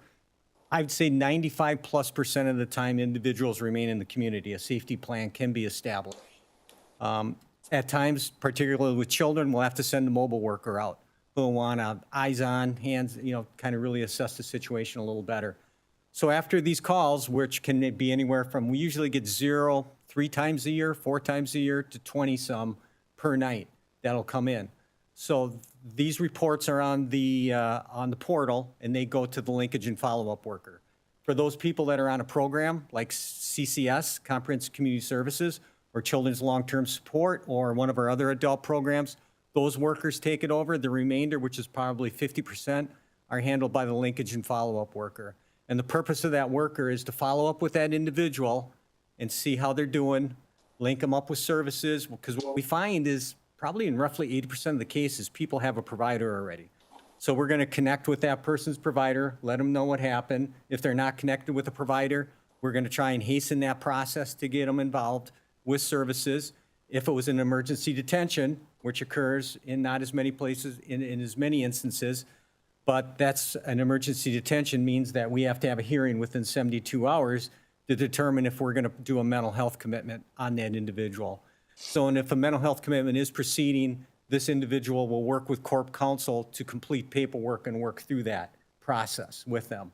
And what we also want to do is that this is just to walk with this person when they're going through this. This is a rough time in people's lives when they're going through this time. And so, and what we want to do is we want to limit those rehospitalizations, because what we know is that an individual 30 days after hospitalization is more apt to kill themselves. So the other thing, when it was brought to my attention, is that typically we contracted with Northwest Connections for this program because it was so much cheaper. We find now that the amount far exceeds what we can do to bring it in-house and make this a county position. And the other thing we can do is that we can guide the work a little more, being a county position, and we're going to be expecting a little better outcomes with this, and we're going to have a few probably a few more productive hours from this individual. We have 1.5. My manager assures me at this point we can do it with one person, one FTE. So at this point, that would be a cost savings of $61,134 from what we're spending right now if we bring this in-house. So that's what this program is about. We're going to get better outcomes, and we're going to save some money. Any questions? Sure. I'd like to thank your office for putting together a plan. I mean, this is a national crisis, and you're trying to deal with it. And I appreciate, just want you to know that I appreciate that. So thank you very much. Thank you. Okay. I'm up next to speak on this. Sadly, I just came from a visitation from a good friend whose son just committed suicide. When we sit in this board, 21 of us, we're far away from this. But those of us here in law enforcement know how often these things happen. What these people do is basically fantastic as far as trying to answer and handle this. I certainly support this. Any other discussion? Okay. Are you ready? Okay, we'll call the vote. Green to approve, red to disapprove.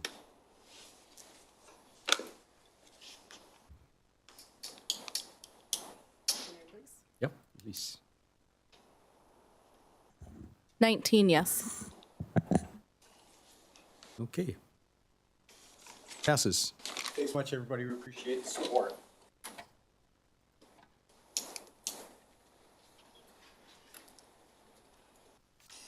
(18-22). Number 5. Resolution number 18-22, resolution to formally accept the annual Pessy Incorporated donation for body cameras for the Chippewa County Sheriff's Department and other municipal law enforcement agencies. Now therefore be it resolved that the Chippewa County Board of Supervisors hereby agrees to accept the annual donations of Pessy Inc. for the purchase and implementation of body cameras for the Chippewa County Sheriff's Department, as well as for the law enforcement agencies of Bloomer, Cornell, Cadott, Stanley, Boyd, and Lake Hallie, as set out in the attached body camera spreadsheet of annual costs to be funded by Pessy Inc. And be it further resolved that the county administrator is hereby authorized to enter into memorandum of understanding with Bloomer, Cornell, Cadott, Stanley, Boyd, and Lake Hallie to disperse the annual Pessy Inc. donations as set out in the attached body camera spreadsheet of annual costs to be funded by Pessy Inc. And be it further resolved that the Chippewa County Board of Supervisors does hereby formally thank Pessy Inc. for its generous donations for the betterment of law enforcement services to the citizens of Chippewa County, forwarded to the county board by the Legal and Law Enforcement Committee. Do I hear a motion to approve? Motion to approve. Teuteberg, motion approved. Supervisor Steele, seconds. All right, thanks. This is one of those resolutions where I'd like to take all the credit. And unfortunately can take none. So I'll ask the sheriff to come up and speak, but really, the sheriff, come on up, Sheriff, if you would. Really did a lot of work, and Andy, our IT director, really did a lot of the work behind the scenes too. So, thanks, Sheriff. Good evening. Back in February of this year, I received an email from a gentleman associated with Pessy. Pessy is a nonprofit organization whose emphasis is on continuing education along with providing financial assistance for a number of organizations, one in particular, law enforcement. In 2021, Eau Claire County and the city of Eau Claire were fortunate enough to implement their body cameras with a donation over $1 million for the city and county of Eau Claire. In his email, Mike Connor, who's the executive director of Pessy, indicated that, hey, is this something that you people might be interested in? I know, being Mike stated that this is a CIP project for Chippewa County and has been on the CIP project for a number of years. And again, it always seems to be put back based on priorities. So with that in mind, I made contact with Mike. We had several discussions. And we brought forward a number of personnel throughout the county. Andy was very instrumental, Lori, personnel from my department, and again, just a joint effort by a number of agencies here in Chippewa County to make this happen. Again, the county is in a 5-year contract for donations. The first check was received back in May in the amount of $95,000. And every year thereafter, a check for a little over $33,000 in a 5-year project. So again, a big thank you to the agencies here in Chippewa County that worked with the Sheriff's Department to make this happen. And especially a huge thank you to Hesse and Mike Connor for their large donation. We, the Sheriff's Department, and other agencies involved, other personnel involved, are going to do a press release on this very, very shortly once Mike and crew can come forward, and we will thank them for their donation. Any questions? The project is at this time only for body cameras, not dash cameras. This is something that we'll take a look at in the not so distant future if that's something that we would want to extend for our patrol officers. But initially, the money is going to be used for body cameras. Supervisor Bertrand. Thank you, Mr. Chair. Just a curiosity question. In the resolution, it says no financial impact. Is that speaking to the equipment itself only, or does that actually cover like the IT data backup for all the video data that we're going to need? Complete coverage. Yeah, don't turn this one down. No financial impact. You don't see the city of Chippewa Falls in this due to the fact that they do have WatchGuard, and WatchGuard are the cameras that we're going to purchase, and we will implement that probably later this year. They just signed on with WatchGuard, and again, all the other agencies, all the other law enforcement agencies in Chippewa County are on board with it. So we'll have a joint camera system, body camera system throughout the county.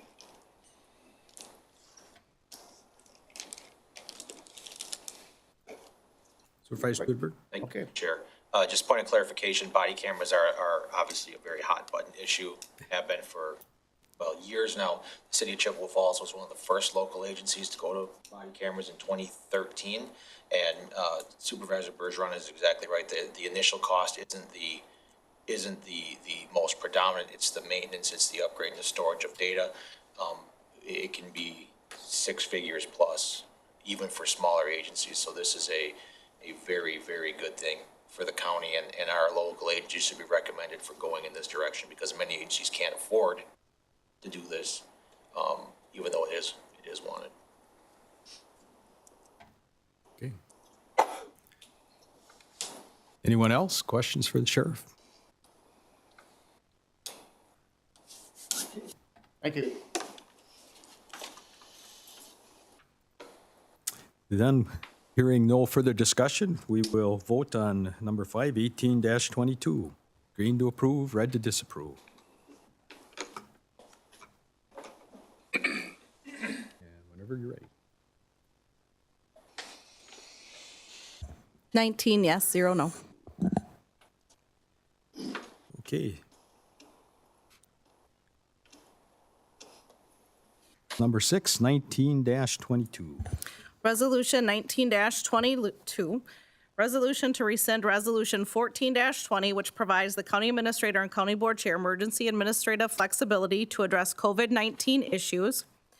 Now therefore be it resolved that Resolution 14-20, resolution to provide county administrator and county board chair emergency administrative flexibility to address COVID-19 is hereby rescinded, forwarded to the county board by the executive committee. Do I hear a motion to approve? Motion to approve. Dudberg. Supervisor Steele, second.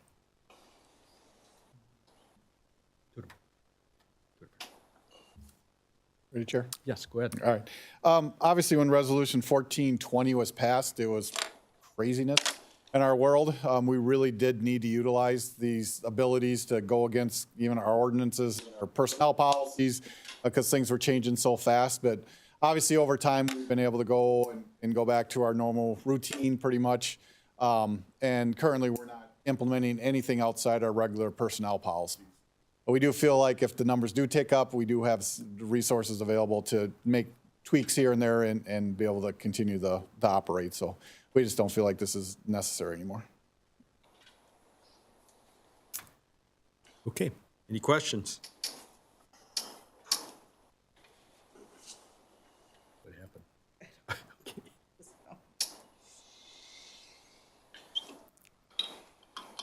Okay, are you set?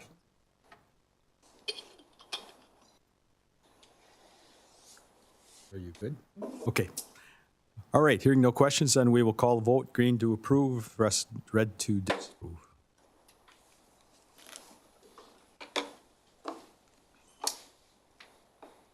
Call the vote. 19 yes, 0 no. Okay, number 7, 2022. Resolution 20-22, resolution to authorize the Highway Department to sell property in the town of Colburn that is no longer needed for highway purposes. Now therefore be it resolved that the property listed above no longer has value for highway purposes, and therefore the County Highway Commissioners authorized to sell the property for the fair market value plus the cost of the appraisal to the current owners of the adjacent parcel, James and Dolores Edelstead, pursuant to statute 83.08, Pren 4, Wisconsin statutes, and be it further resolved that the Corporation Council is authorized to draft the deed, contracts, and other documents as needed to sell the property, and the county clerk and county administrator are authorized to sign the deeds and all other sale documents to effectuate the sale, and be it further resolved that the funds from the sale of the property are to be deposited into the highway fund as required by statute 83.08, Pren 4, Wisconsin statutes, and the expenses incurred in connection with the sale be paid from the same fund. Forwarded to the county board by the highway committee. Motion to approve by Supervisor Sikorsky. Is there a second? Seconded by Supervisor McGill. I have Brian Kelly, the Highway Commissioner, here to explain the resolution.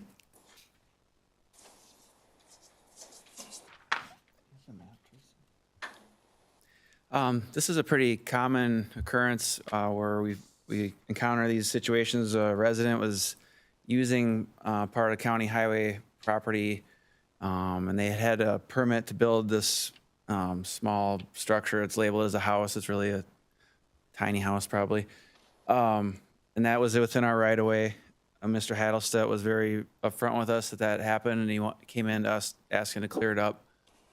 We did a appraisal to determine the fair market value for that 0.55 acres. Came back at $1,400 for fair market value based on comparable properties in that area.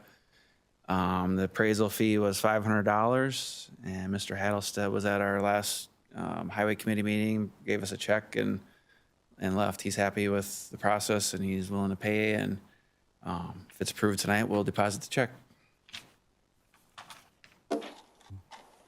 Okay, any questions?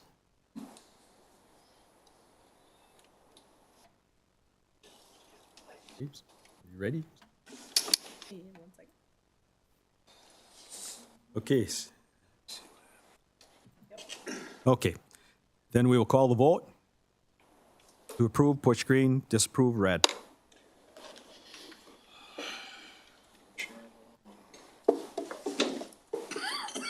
Yep.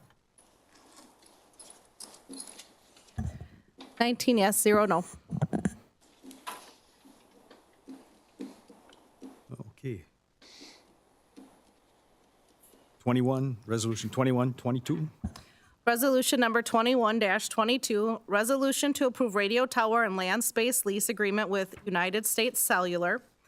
Now therefore be it resolved that the Chippewa County Board of Supervisors approves the attached tower and land space lease agreement with U.S. Cellular, and be it further resolved that Corporation Council is authorized to prepare any and all documents necessary to complete the transaction, and be it further resolved that the county administrator and the county clerk are hereby authorized to sign the tower and land space lease agreement and any other documents necessary to complete the transaction.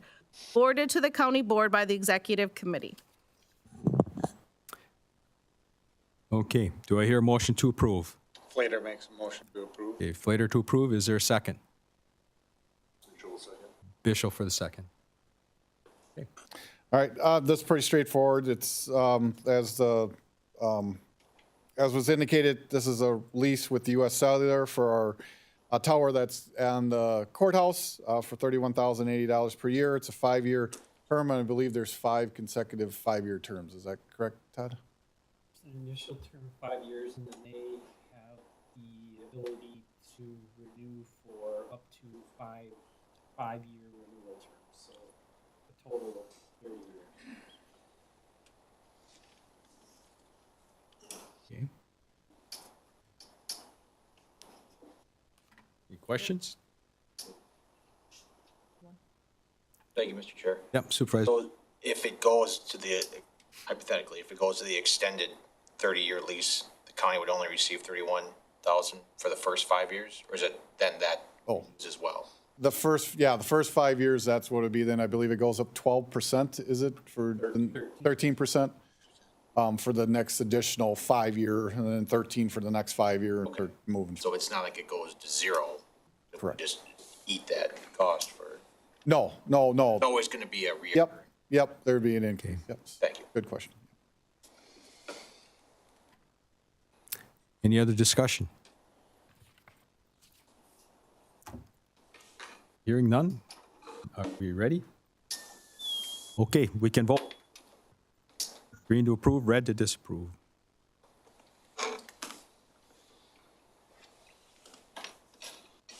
Ready?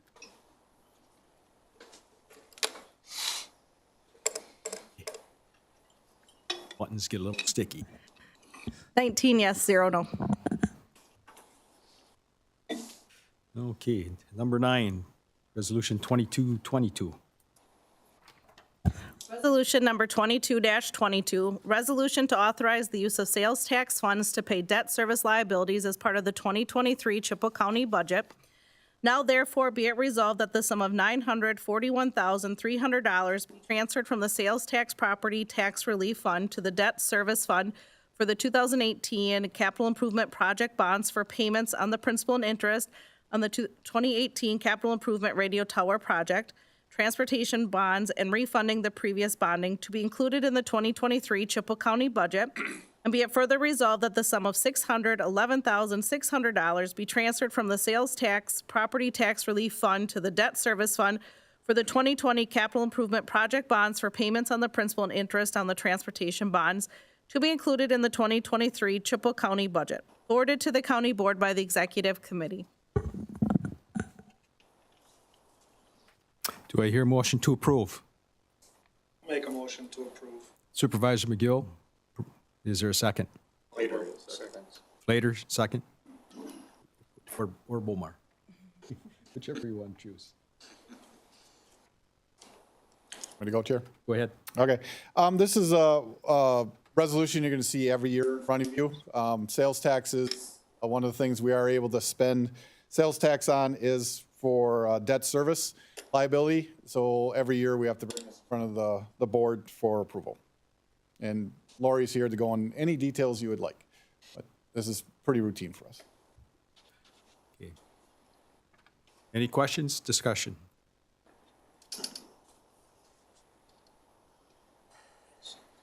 Hearing none, are we ready for the vote?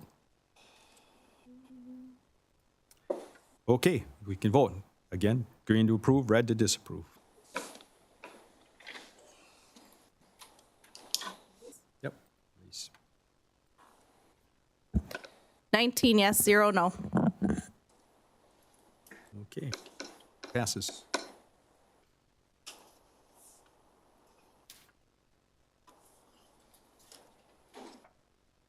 Okay, number 10, Resolution 2322. Resolution number 23-22, resolution to approve the use of sales tax funds for the annual contribution to the Chippewa Valley Regional Airport to be used for airport capital projects and/or airport debt service as part of the 2023 Chippewa County budget. Now therefore be it resolved that the sum of $132,890 be transferred from the sales tax property tax relief fund to the airport budget in the general fund to pay Chippewa County's 2023 airport agreement contribution to be used for capital projects and debt service as enumerated in the airport budget, all as part of the recommended 2023 Chippewa County budget, forwarded to the county board by the executive committee. Do I hear a motion to approve? Supervisor Bergeron motions to approve. Is there a second? I'll second it. We'll give it to Ron McGill here, Supervisor McGill. This Go ahead. Thanks, Chair. This is another resolution you'll see every year. We currently have a 5-year contract with the airport, and this is the last year of the contract, so we'll have to negotiate the next 5 years. But we're allowed to use sales tax for this purpose, and then they're allowed to use it for debt service or CIP, just like we are. Okay, any questions, discussion?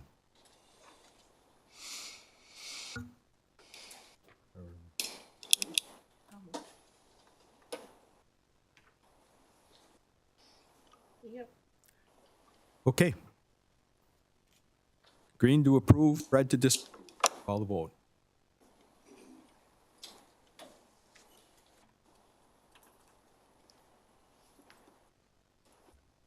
Nineteen yes, 0 no.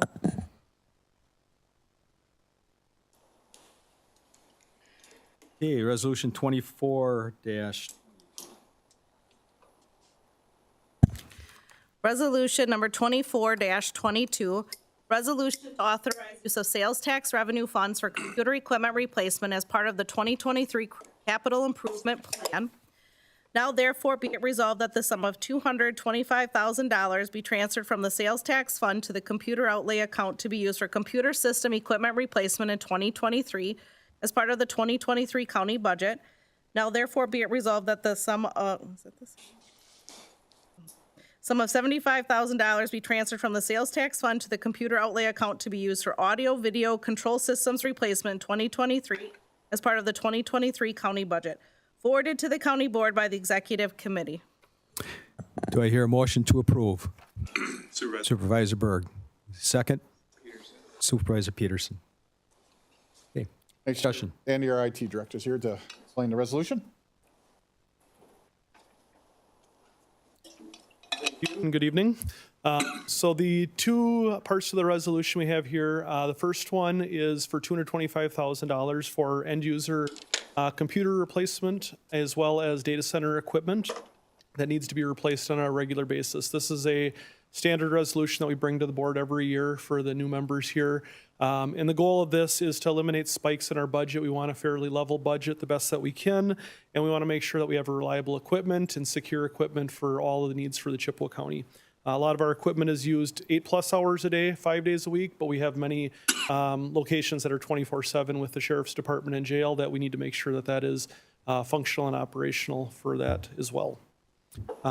Just for a little background here, our standard replacement cycle for end user computers and servers is 5 years. It's a pretty industry standard. And then some of our network equipment is in that range of 5 to 7 years, depending on the supported life cycles that the vendors will have. So any questions on the first part of this? Okay, good. The second part of the resolution is for $75,000 for basically courtroom equipment, for video equipment that they have in the courtrooms. Again, the courts are a very vital piece to make sure that the equipment is functional. If they have equipment that fails during the hearings, it's very disruptive and can cause delays. So we want to make sure that we're replacing that on a regular basis as well, so it stays reliable and is supported for security purposes. Questions on that? Okay, all said. Thank you. We'll then call the vote. Again, to approve, green button, to disapprove, red button. Reset? Yeah. Set.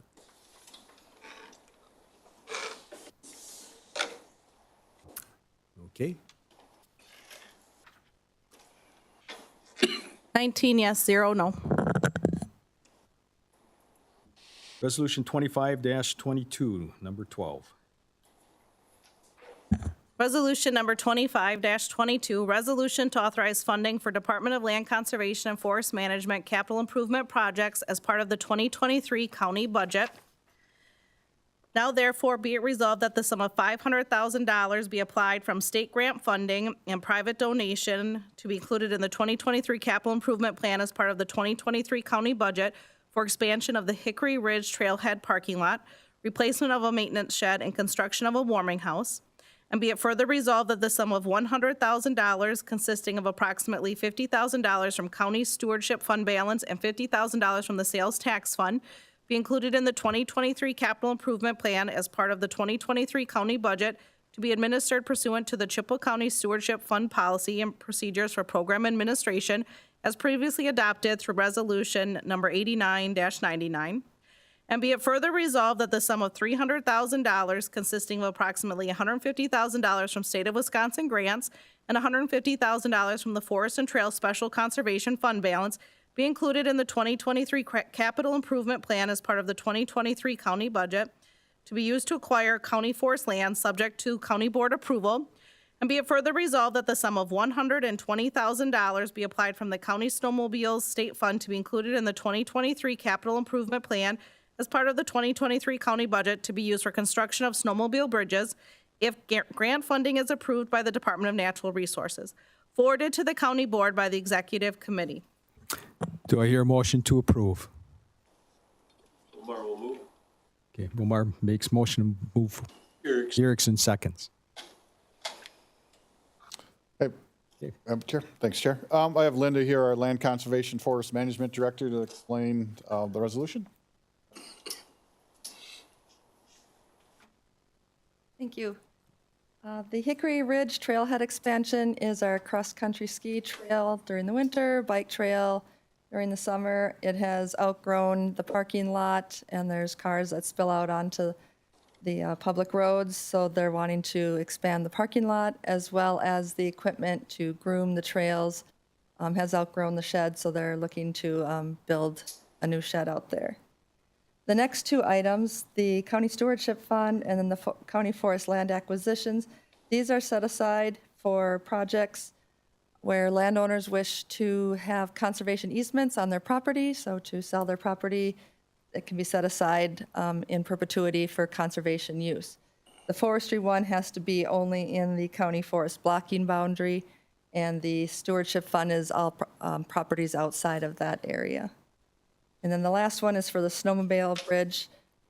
Each year, the bridges are spot checked and for sustainability and as needed replaced for safety. Any questions? Any questions? Okay. Seeing none, are we ready for the vote? Okay. Green to approve, red to disapprove.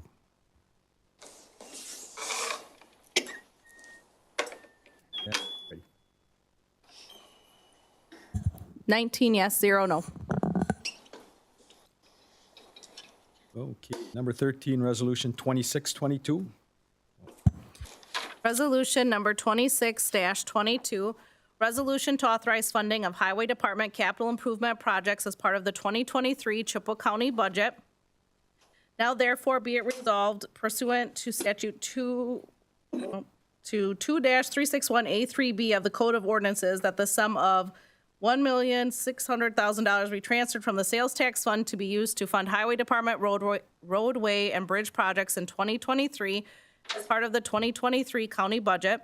And be it further resolved that pursuant to Chippewa County Policy 305, Fund Balance or Non-Lapsing Account Expenditure Policy, the county board does hereby authorize the Highway Department to utilize fund balance in the amount of $1,100,000 from the Highway Department Machinery Fund to purchase Highway Department machinery in 2023 as part of the 2023 county budget. And be it further resolved that pursuant to Chippewa County Policy 305, Fund Balance or Non-Lapsing Account Expenditure Policy, the county board does hereby authorize the Highway Department to utilize fund balance in the amount of $100,000 from the Highway Department Machinery Fund Balance to be used for the improvement of county highway buildings and grounds projects in 2023 as part of the 2023 county budget.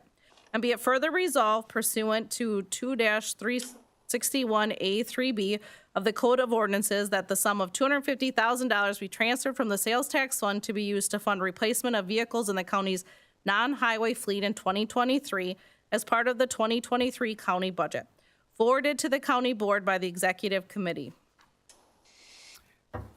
Do I hear a motion approved? Supervisor Sikorsky, second is Supervisor McGill. Good. Thanks, Chair, again. I got Ryan here, obviously, to kind of go through the details, but this one's a little different in the fact that the projects themselves are in the CIP plan and not written in the resolution. You're really approving the funds. Brian, with his responsibility as Highway Commissioner, if something would go awry, we could have a bad spring, we could do something like that. He does have the flexibility to change those to different projects. Just because of the way the statutes read. But he always tries, obviously, to be very transparent and stick to the plan and would always inform this committee if there is any changes. Okay, Brian. Tracy brought up the actual plan. We rank our projects in 4 different categories. That's the way we set it up a number of years ago. So we have, first category would be the road and bridge construction projects. And then the second ranking for the committee was the machinery purchases, followed by the facilities projects and the non-highway fleet. So all 5 years of the CIP, we have basically 4 different categories of projects that are approved as one lump sum. The projects for 2023 are listed. Right now, there's 3 federal aid application projects that are on there for the bipartisan infrastructure law. We know that Highway C has already been funded in the 2022 application, so that's on here. And also double Z and O are on here. Those weren't funded in 22, but have been reapplied for since for 23 funding. So we're optimistic that those could still be done in 2023, which is why they're on here. Is there any questions about any of the projects? Any questions? You ready? You're going to go further? Got a question. Do we have a question? There's a question. Oh, Supervisor Steele. Yeah. Hey, Brian, gosh, it was quite a few years ago now, a real hot topic about buying, say, high-end vehicles for the fleet, our county fleet. And our county administrator said that he didn't think we passed the resolution to make that happen. Is it continuing that? Are we continuing that policy right now, or are we buying some high-end vehicles? Well, I think what you're referring to is the 2 Tahoes we have at the Highway Department that were purchased previous to me. But first of all, we can't get Tahoes anymore. They're too expensive. But no, we've definitely downsized the vehicles that we're putting myself or any of the engineers in. We're driving Chevy Traverses, which are a smaller SUV. There is still 1 or 2 Tahoes in the Sheriff's Department, which are phasing out with regular utilities when those go. So largely by cost, I think the Tahoes and the bigger SUVs are no more, but also because of the fuel economy and what we're looking for in the future, trying to save money on fuel. Thank you. Any other discussion? Yeah, Dean. It didn't want to go first. Button don't like me tonight. How much difference do you see in maintenance costs from the Tahoes and the pickups compared to the Verses and stuff over lifetime? Actually, we're going to be meeting with Randy and Lori. We've done some analysis on that. We know what our maintenance costs are on some of the utilities versus the Tahoes. We're seeing less maintenance on the smaller engines. And we also know the fuel costs in all these vehicles. So we're going to be bringing a proposal to them, looking for more hybrid or electric vehicles to offset the rising fuel costs. So that's all being looked at by my staff as far as what vehicles have more maintenance, wear and tear.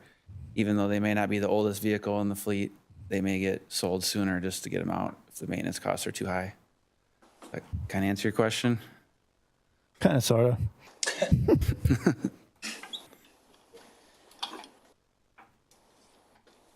Any other questions?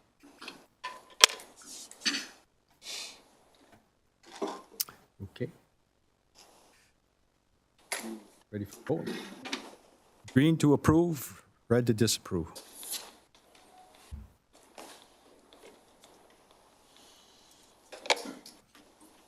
Go ahead. 19 yes, 0 no. Okay, number 14, resolution 27-20. Resolution number 27-22, resolution to authorize the use of sales tax revenue funds by the Sheriff's Department to replace the 911 phone system in the dispatch center as part of the 2023 capital improvement plan. Now therefore be it resolved that the sum of $350,000 be transferred from the sales tax relief fund to the Sheriff's Department Equipment Fund to be used to upgrade the mechanical infrastructure of the 911 system in the Sheriff's Office to current standards to provide redundancy for the system and to make the system next-gen capable as part of the 2023 Chippewa County Capital Improvement Plan, forwarded to the County Board by the Executive Committee. Do I hear a motion to approve? Supervisor Steele, motion approve. Is there a second? Supervisor Flater. Okay, discussion. Got Tammy here, our 911 director, to explain the reasons. Supposed to be the sheriff, but he bailed on me a second time. Hold on. Are you gonna come up for moral support, or? I have the pleasure of introducing Tammy Tome, who is my communications director, That's has my been name. for a couple of years. What's that? That's not my name. But you can call me Tammy Tome, everyone else does. That's her maiden name. It's okay. It's all right. I- It's okay. Regardless, Tammy has been our director for a number of years. Prior to that, she served as a dispatcher for many years. Yeah. How many? 20, and she's only 22. So she started very, very. The resolution is pretty well self-explanatory. Again, this is part of her domain, and if there are any questions, she will, or I will attempt to answer them. A couple of important factors in regards to this is that, again, the platform is a 2016. It's 6 years going on 7 years. It has probably seen its life cycle. The other thing is that since 2020, it's been non-supportive. So again, we would be responsible for any major incidents in regards to equipment and failure and so on and so forth. So, Operating system is Windows 7, so Right. that's not been supported since January of 20. so if I stole some of your You did great. Tammy Foley, we will put you on the spot with any questions by county board. Why you giggle? Questions? Any questions?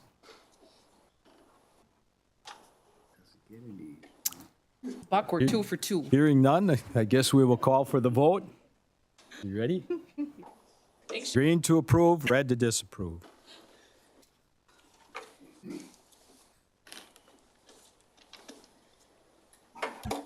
19 yes, 0 no. Okay, motion passes. Number 15, resolution to authorize use, resolution 2822, and I will let the clerk read it all. Resolution number 28-22, resolution to authorize the use of sales tax funds and fund balance for facilities and parks capital improvement projects in 2023. Now therefore be it resolved that the county board does hereby authorize the transfer of $785,000 from the sales tax fund to the Facilities and Parks Division to be used to complete the Land Conservation and Forest Management Department remodel, roof replacements, and LED lighting upgrade projects. And be it further resolved that the county board does hereby authorize the Facilities and Parks Division to utilize fund balance pursuant to Chippewa County Policy 305, fund balance or non-lapsing account expenditure policy, to address the park's playground equipment and dock projects, using $389,000 from the parks fund balance in 2023. And be it further resolved that the funding for these projects be included in the 2023 Chippewa County budget, forwarded to the county board by the executive committee. Okay. Need a motion to approve. Make a motion. Is there a second? Give it to Supervisor Calkins here. Go ahead. Thanks, Chair. I got Larry Ritzinger here, our Facility and Parks Director, to explain each project.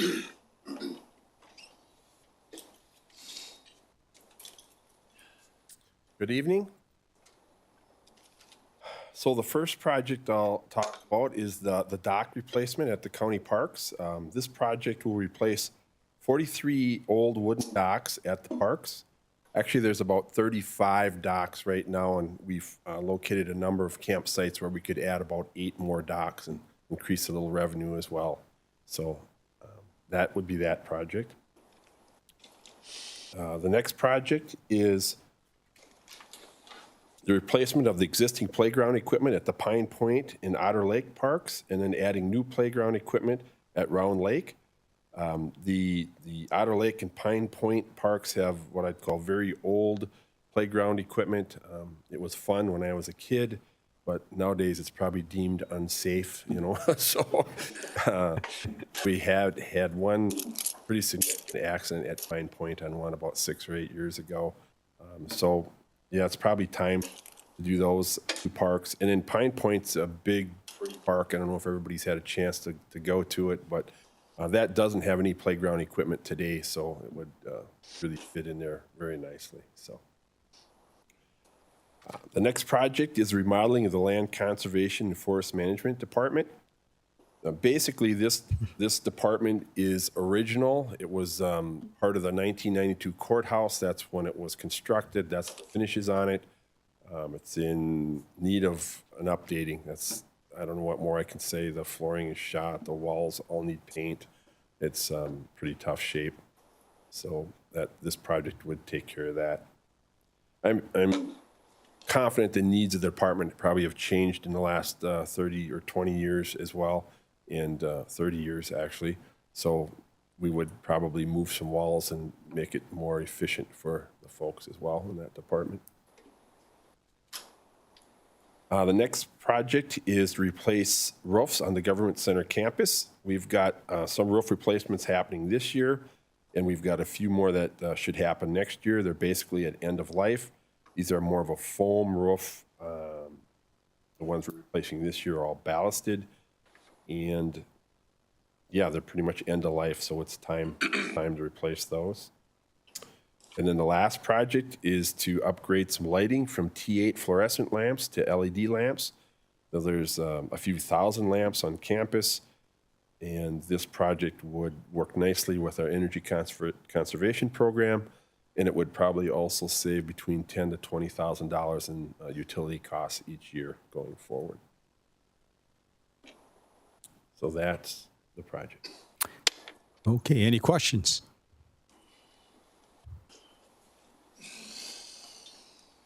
Mr. Chair, Yes. I just had a quick question for Lori.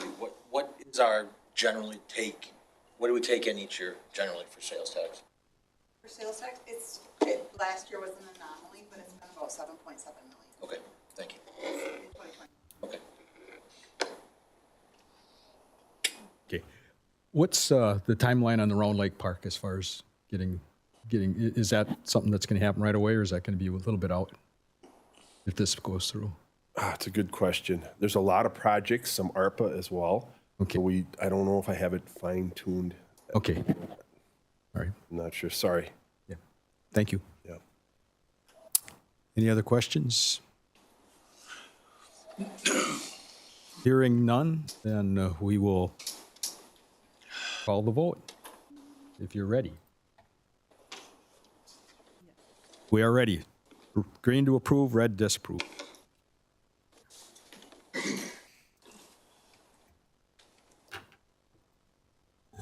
Nineteen yes, 0 no.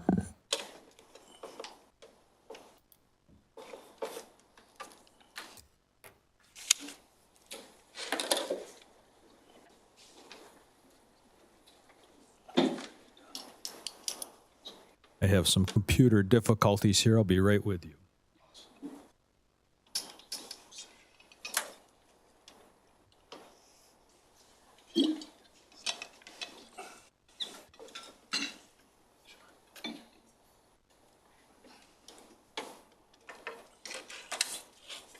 Okay.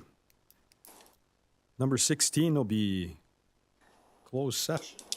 And I believe we have someone who will be reading that. Supervisor Bergeron, make a motion, the county board will convene into closed session pursuant to Wisconsin State Statute, section 19.5, parent 1, parent G, conferring with legal counsel for the governmental body who is rendering oral or written advice concerning strategy be adopted by the body with respect to litigation in which it is or is likely to become involved, confer with attorney on itemized statement of relief sought, statement claim, Rooney Farms LLC and Stephen J. Rooney. Closed session motion for conferring with attorney to include Randy Scholes, Todd Pauls, Larry Zuffelhofer, Jackie Sadler, Larry Ritzinger, Deb Levens, Tracy Bremnes, Andy Bauer, Sheriff Qualchuk, Tim Johnson, and present county board members. Convene an open session when complete. Do I hear a motion to approve? I'll make a motion to approve. Sir, Made the motion. Can you do a second? I'll second it. who made? Jason made the motion. and then- Okay, all right, Jason made the motion, so John is the second.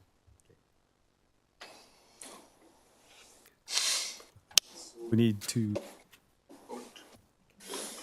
one discussion here or what? I think we're gonna vote. We got to vote on this now, so we're agreeing to approve, ready to disapprove.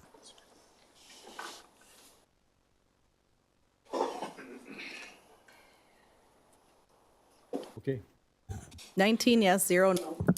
okay, we are in closed session. Privacy button.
Okay, number 18, resolution 2922. Hold on one second. I just want to make sure. Goes back into live session.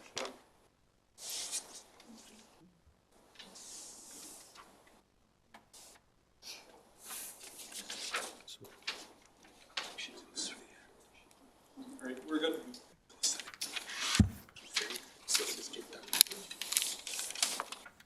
Okay, number 18, 2922. Resolution number 29-22, resolution to disallow claim of Rooney Farms LLC and Stephen Jake Rooney. Now therefore be it resolved that the Chippewa County Board of Supervisors does hereby disallow the claim of Rooney Farms LLC, their registered agent Stephen Rooney, 9996 County Highway Q, Chippewa Falls, Wisconsin, 54729, and Stephen Jake Rooney, 10373 120th Avenue, Chippewa Falls, Wisconsin, 54729. And no action on this claim may be brought against Chippewa County or any of its offices, officials, agents, or employees after 6 months from the date of service of this notice pursuant to Wisconsin Statute 893.80. And be it further resolved that a copy of this resolution be forwarded to the claimant by a certified mail, return receipt requested as notice of disallowance, forwarded to the county board by the executive committee. Okay, do I hear a motion to approve? I'll make that motion. Supervisor Erickson made motion. Is there a second? Second. Supervisor Teuteberg. Go ahead. Thanks, Chair. We've talked quite a bit about this, but this is really just to limit the time frame that the lawsuit can be filed. I think it's either 5 or 7 years down to 6 months. Rooney, the legal and firm for Rooney's and Rooney are well aware that we're moving forward with this, and they understand the procedures and the steps, and this is routine, what we routinely do. Been a long night. Routinely do. So they're well aware that this is happening, so we don't feel like this will be any detriment to our negotiation. Okay.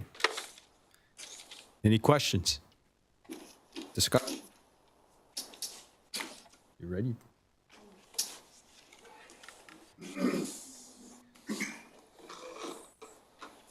Okay. Green to approve, red to disapprove.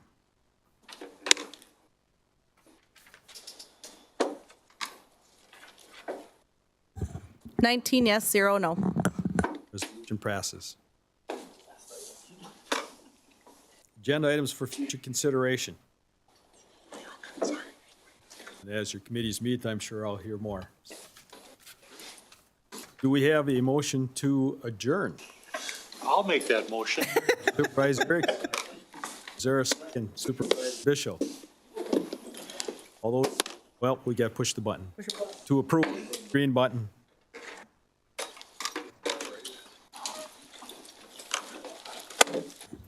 Yes, 0 no. Thank you very much for your attention.